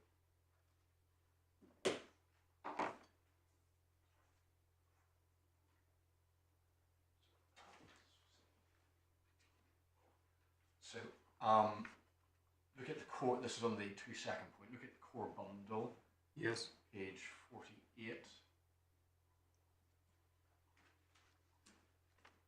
Yes. Paragraph 51. Yes. Right. Both experts agreed that the claimant would likely to have been in the road for around 2 seconds. I think the judge picked that up in the judgment as well. Yes. He did. That was the point that was raised, and he put it as a max of 2 seconds. Yes. So no issue can really be taken with that. No, it's not. I would say, strictly speaking, it's wrong to say it's a maximum when it's just an estimate of the length, but that's not going to take me anywhere. No, it isn't. Myself. I'm grateful for the opportunity to clarify. Thank you.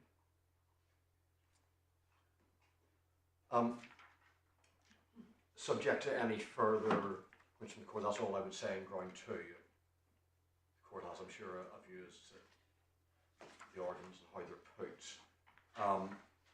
Ground 3, of course, only arises if I establish primary liability one way or another.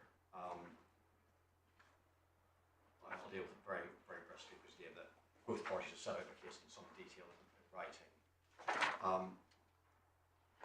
We say, first of all, This is new criticism of the judge. Just inevitably his apportionment is going to be vitiated by the fact that he's entirely exonerated Mr. Abdullah. I would suggest it's so useful an exercise it even is to try and apportion the circumstances. The basis is going to be, if he was wrong, the basis is just wrong. The only, I'm very conscious of apportionment is very much a jury question for the court, which will have a feel for its view of the facts. The only point of law which arises, well, it's a point of law, not necessarily a point of practice, which arises is whether the claimant could be described as suddenly moving into the path of an oncoming vehicle, because Eagle Chambers is clear that, generally speaking, that's the only circumstance where a pedestrian would attract more liability than a driver. The reason for that, which ties into the high standard of care expected of drivers of heavy vehicles, is destructive disparity. A car can do a lot more damage to the person than vice versa. A for sure, a bus. But what I say here, and again, I provided references to the authorities, but I don't propose to take the court to them, is that suddenly in the Eagles and Chambers context, because it cannot mean any situation with the claimants standing in the middle of the road, or pedestrians standing in the middle of the road, stationary waiting to be hit. It must mean something more than that. They dash out. That's something that wasn't happened here. It's agreed the claimant walked out at normal speed. But what happens if she walked out without looking? That's accepted. Oh, it's absolutely accepted, yes. Yeah. But it's a matter for the court. Obviously, Eagle and Chambers gives fairly clear steer, but it's not. You can't, by definition, you cannot give a binding authority as how you exercise discretion. See, perhaps from the sure outlier there. I accept in principle, despite Eagle and Chambers, if it was felt that the pedestrian's conduct was especially egregious when we have a higher apportionment. But yes, that's not the case. That one normally sees that in cases where the pedestrian deliberately runs a risk. There can be no suggestion that here. She just simply didn't look the right way. We don't know why. She can't tell us. As a matter of common sense, the most obvious explanation is perhaps that she's used to traffic driving on the other side. That's not an excuse at all. We never see but it's possibly the explanation. But matters of apportionment are, of course, very much for the court. There's limited assistance I can give with that.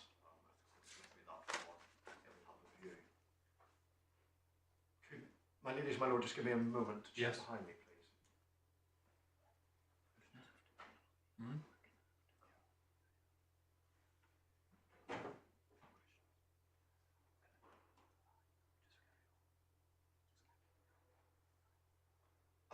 Unless I can assist the court further, there's my submission. Thank you very much. Yes, Ms. Claraceris.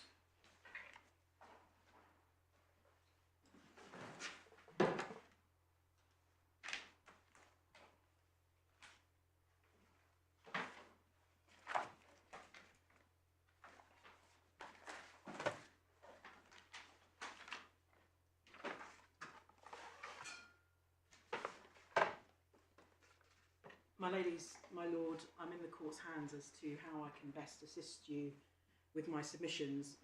You will have seen my skeleton arguments, which you've had the opportunity to read. And my case in summary is that in relation to ground 1, the learned judge did not fall into error in the factual findings which are challenged by the appellant, looking in particular at the 19-metre point and how that sits with the defence and the expert's joint statement.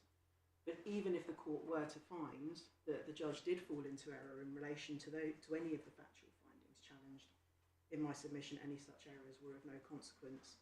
The judge's decision was not wrong and there was no serious procedural or other irregularity.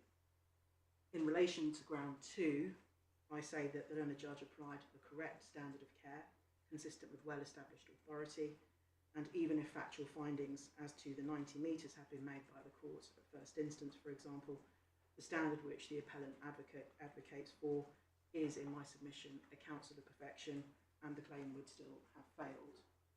And in relation to ground 3, that on the issue of contributory negligence, that the learned judge had in mind the settled law, and his decision was based upon factual findings which are not challenged by the appellant.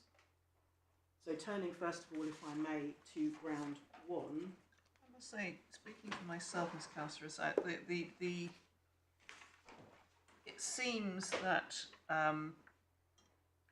the real nub of the complaint is not so much what happened at stage 1, whether the judge was entitled to make the findings that he did about what happened at stage 1. Mr. Roy's concentrated his submissions on stage 2, which is the point at which the bus driver sees the pedestrian before she steps out onto the road.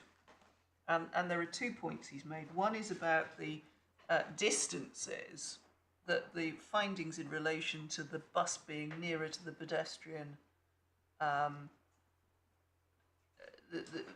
essentially what he's saying is that the judge has made a nonsensical fact finding that the pedestrian at that stage must have been almost on top of the point of impact, whereas on the evidence she must have been at least 24 metres away, or 22.5 metres away, whatever it is. That's the first point. The second point, where I think I could do with some help from you, is what is the evidential basis for a finding that he ever applied his brakes lightly? Because in your skeleton argument, you've cross-referred to the evidence of Mr. Abdullah, which I've read very carefully. And at most, it seems to me that he covered his brakes. It doesn't say he ever applied them. So where does the judge get the finding that he depresses his brakes lightly at stage 2? May I deal with the second point first, my lady? Yes. Because that I can deal with that very shortly by saying that the evidence is in the witness statement of Mr. Abdullah. Yes. And this is one of the points I was going to make about my learned friend submission, in that whilst it's helpful to look at this accident in stages, Yeah. He has made a mistake as to stages 2 and 3 in his submissions with Right. respect to my learned friend. Well, that's where I So, can do some so help. looking at paragraph 20, and this is the supplementary bundle at page 8. Yes. So we've got stage 2, as my learned friend has described it, is paragraph 19. Because she was closer to the road, I took my foot off the accelerator and hovered over the brake. Yeah. This meant that the bus started to slow down a bit. There's then another stage. At this point, I still had not reached the junction with Phillimore Gardens. It was only as the front of my bus became level with the entrance to the junction of Phillimore Gardens that the woman, still looking in the opposite direction, suddenly moved to her right. I began to brake. And then he says, as soon as I realised she was coming out into the road, I braked hard. So there's a stage 2.5. Yes, there is. Right. And that is reflected in the judgment of the learned judge. If I can take you, my lady, to paragraph 69. And in my submission, this is where the learned friend's confusion has come about as to the distances, because he's missed out that half stage. Right. If I can put it like that. So at 68, this is page 54 of the core bundle.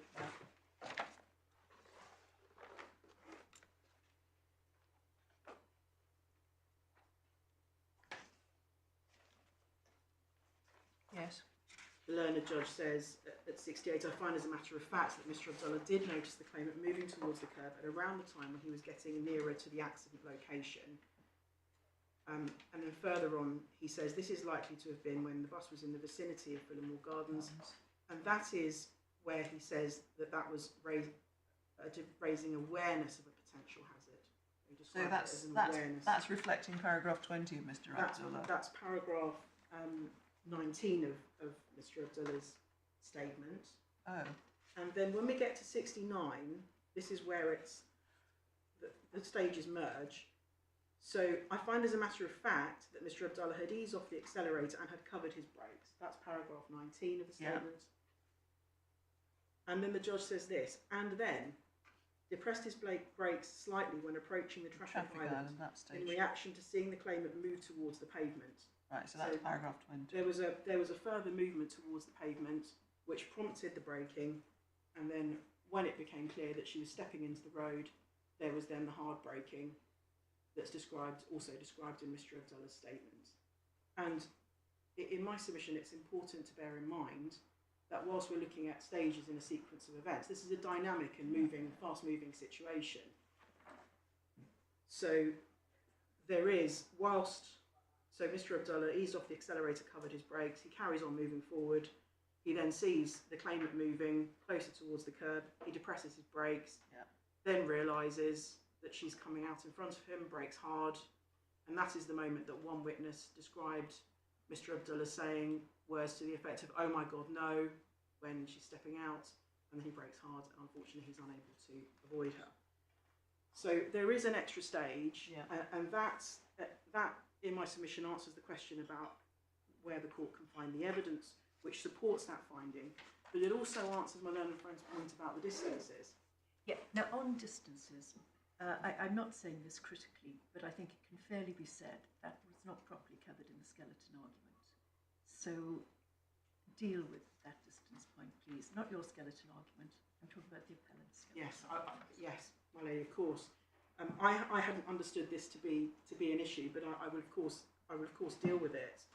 Can I begin by taking the court to my learned friend's closing submissions at trial, which is the core bundle at supplementary bundle at page 99.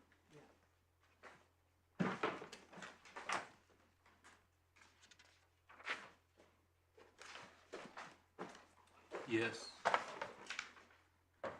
And this is paragraph 11, where my learned friend says, Mrs. Zanatta therefore does not need the court to make artificially precise findings as to times, distances, perception response time, etc. She does not invite the court to do so. As was said in opening, in the case, the figures are a good servant but a poor master. They are a valuable and important part of the evidence as a whole, not least as a starting point or cross-check, but should not be elevated beyond that.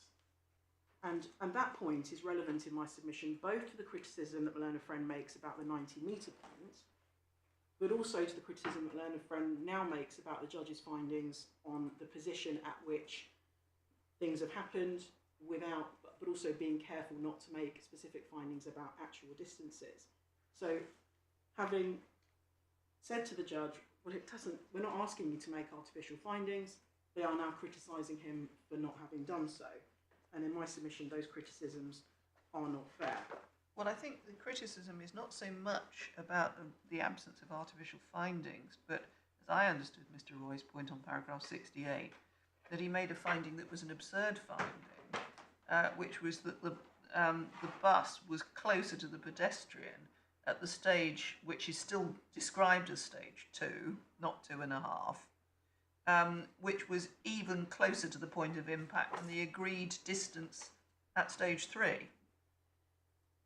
May I address that with a number of points, my lady? The first is that when my learned friend says it's an agreed fact... Can you just slow down while you're Yes, doing of it? course. If it's any consolation, I used to be told I spoke too fast when I was at the I bar. will slow down. Thank you for the indication. The first point I would make in relation to that is where my learned friend says it's an agreed fact, the experts had been looking at distances based upon speed, time, and so on, but it was not an agreed fact between the parties as to distances. And it would be strange if it was anything other than that, given my learned friend's suggestion in the skeleton argument that he wasn't asking the judge to make specific findings about distances. So I don't agree with my learned friend about that. There was expert evidence on it, but as my learned friend has conceded, the judge is perfectly entitled to reject the expert evidence when making his findings. So that's the first point, that there was no agreement in my submission. The second point is that the confusion has arisen in my submission, in my learned friend's submissions, because he's missed out a stage.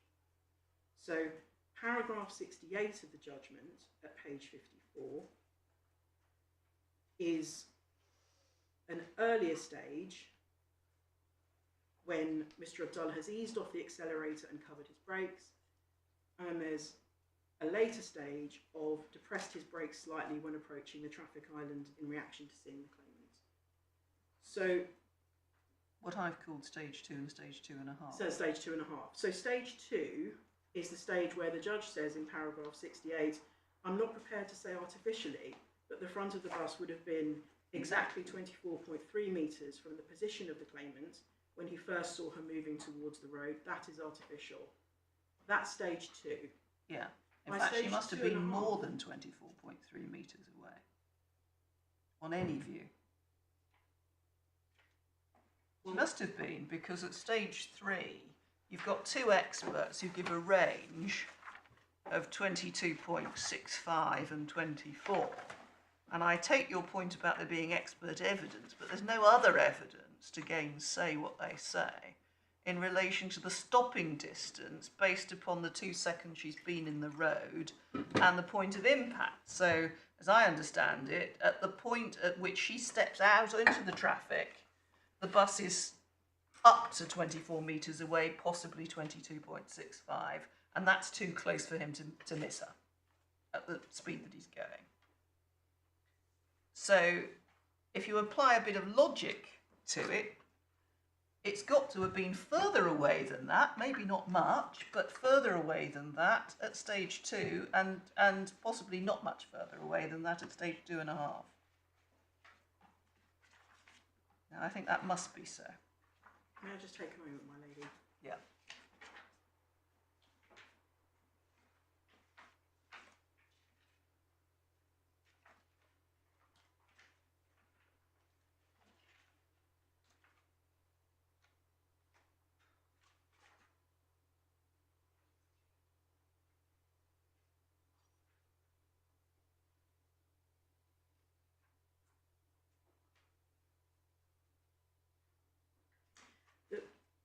The difficulty in this case is that we didn't have CCTV footage. Yeah. And so what we don't have is accurate evidence as to the precise moment when the claimant steps out into the road, or even as to the precise moment that she walked even close to the curb. And for the perception response time to be calculated, you need to know when these events happened. So the evidence of Mr. White at trial was that the perception response time starts when the hazard eventuates, and that eventuated based upon the research of Muttart, which Mr. White relied upon, and in fact it was research that both experts relied upon, that the hazard is when a pedestrian steps off the curb. Yeah. And the stage 2 event is before that. Yes. But because So we don't it's stage have, 2.5, if but because we don't have accurate evidence as to exactly what happened and when, this wasn't the sort of case where the court needed to get into exact stopping distances and so on. I take the point. It's because it would have been, yes, artificial. I take the point about the artificiality of the distances. I'm making a much simpler point with respect. The experts doing the best that they can have worked out that at the time, the critical time when she steps off the pavement, the bus is too close to avoid hitting her. All right? Just in general terms.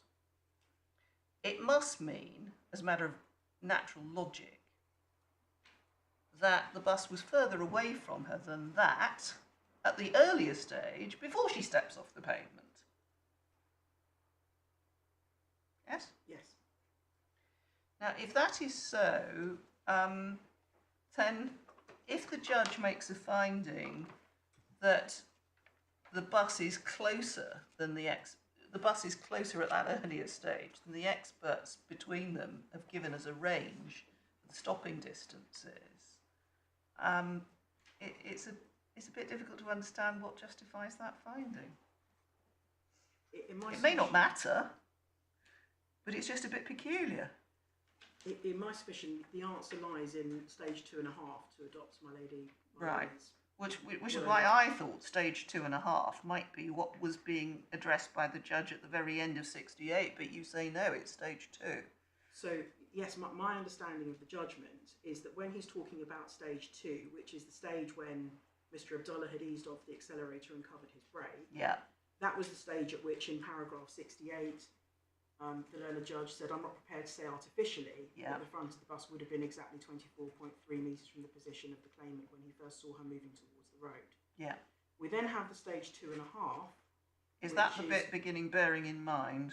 And then, which is paragraph 69 of the judgment, and then his No, breaks. you're skipping over Sorry, the my last few sentences in paragraph 68. I'm actually trying to help you, Miss Carceres. What the judge says is he's not prepared artificially to say the front of the bus would have been exactly 24 metres, of course not, when he first saw her moving towards the road. Yes? Towards the road. Not stepping off, towards, I take Yes. it. In other words, to the edge of the pavement. Bearing in mind the dimensions of Phillimore Gardens, the bus could have been roughly 14 metres from the point of impact. And I take this to be when seen moving towards, in other words, stepped off the pavement. So otherwise what's moving towards the traffic island mean. So the judge there appears to be making a finding that the bus could have been 14 metres roughly from the point of impact when the claimant stepped off. And I think Mr. Roy's simple point is that there was no evidence that supports that finding, because the expert evidence was what was called the available distance. In other words, the distance between the bus and the claimant when she stepped off was broadly 23 metres.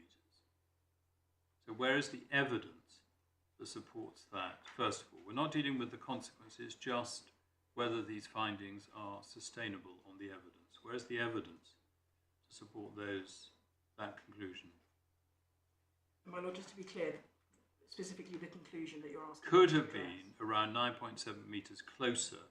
In other words, I've turned that into about 14 metres between the front of the bus and the point of impact when the claimant stepped off the pavement.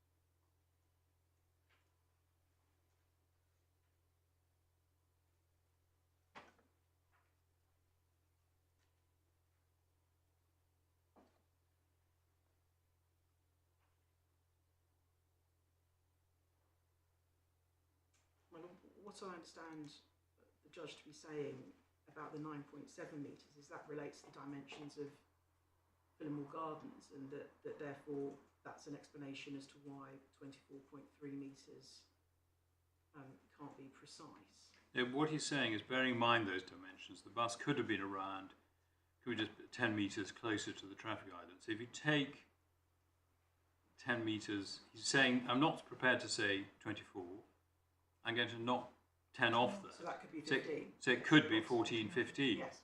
Where's the evidence that supports that?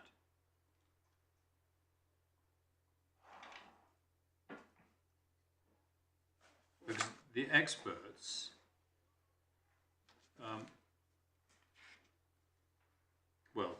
took 44D, 22.63, and given my eyesight, the illegible paragraph 60, but that we were told was sort of, well, 23, 24, doesn't really matter what. So the agreed expert evidence is distance between front of bus and the claimant when she steps off is roughly 23 metres. And by then, it's too late.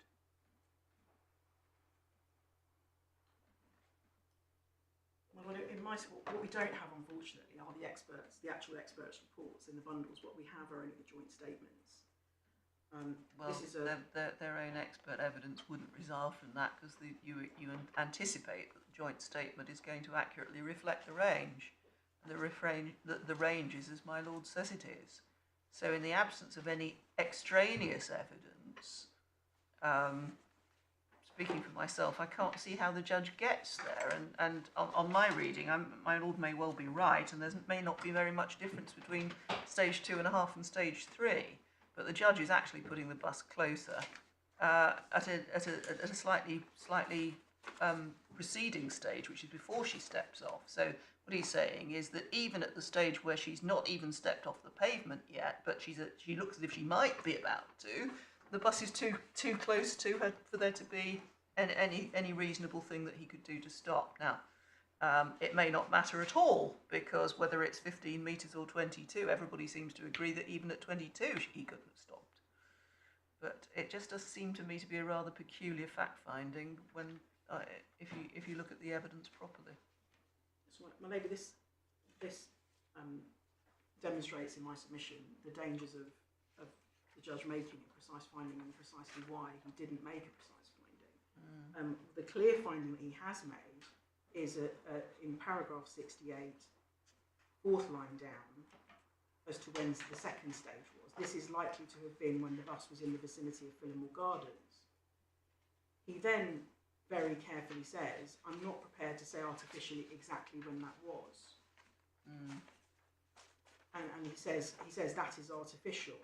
And in my submission, what he's doing is explaining why it's artificial, because it depends at what stage past the junction you are, the width of the junction being around 9.7 metres. So he's explaining in that why he's not making a precise finding, rather than making a precise finding about distances. And what's the basis for him finding that it's in the vicinity of Phillimore Gardens? I mean, we've got first being seen when she's coming out of the house at a location which is round about 90 metres away. At that point, he's aware of her, but she's not likely to step out into the road. She's coming out of the house, doesn't know where she's going, just keeping an eye. Fair enough. Then you get to stage 2.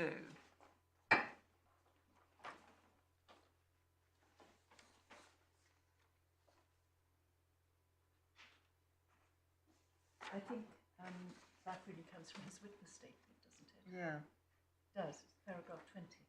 Yeah. That's the problem. But perhaps that is why the judge was so careful not to give exact measurements. Yeah.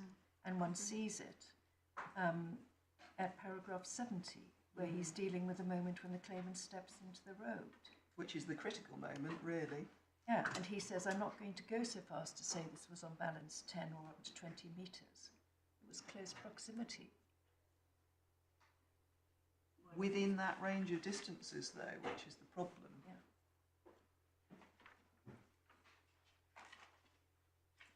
What I would say in my submission is that the learned judge was very careful to say he wasn't making precise findings. I think it would, in my submission, be unfair to now say he's made precise findings which are wrong.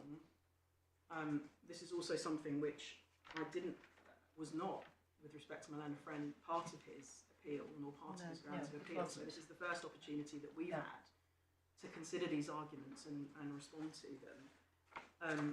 But in my submission, it would be unfair to criticise the judge in circumstances where he hasn't made precise findings, and he's very clearly said that and explained why.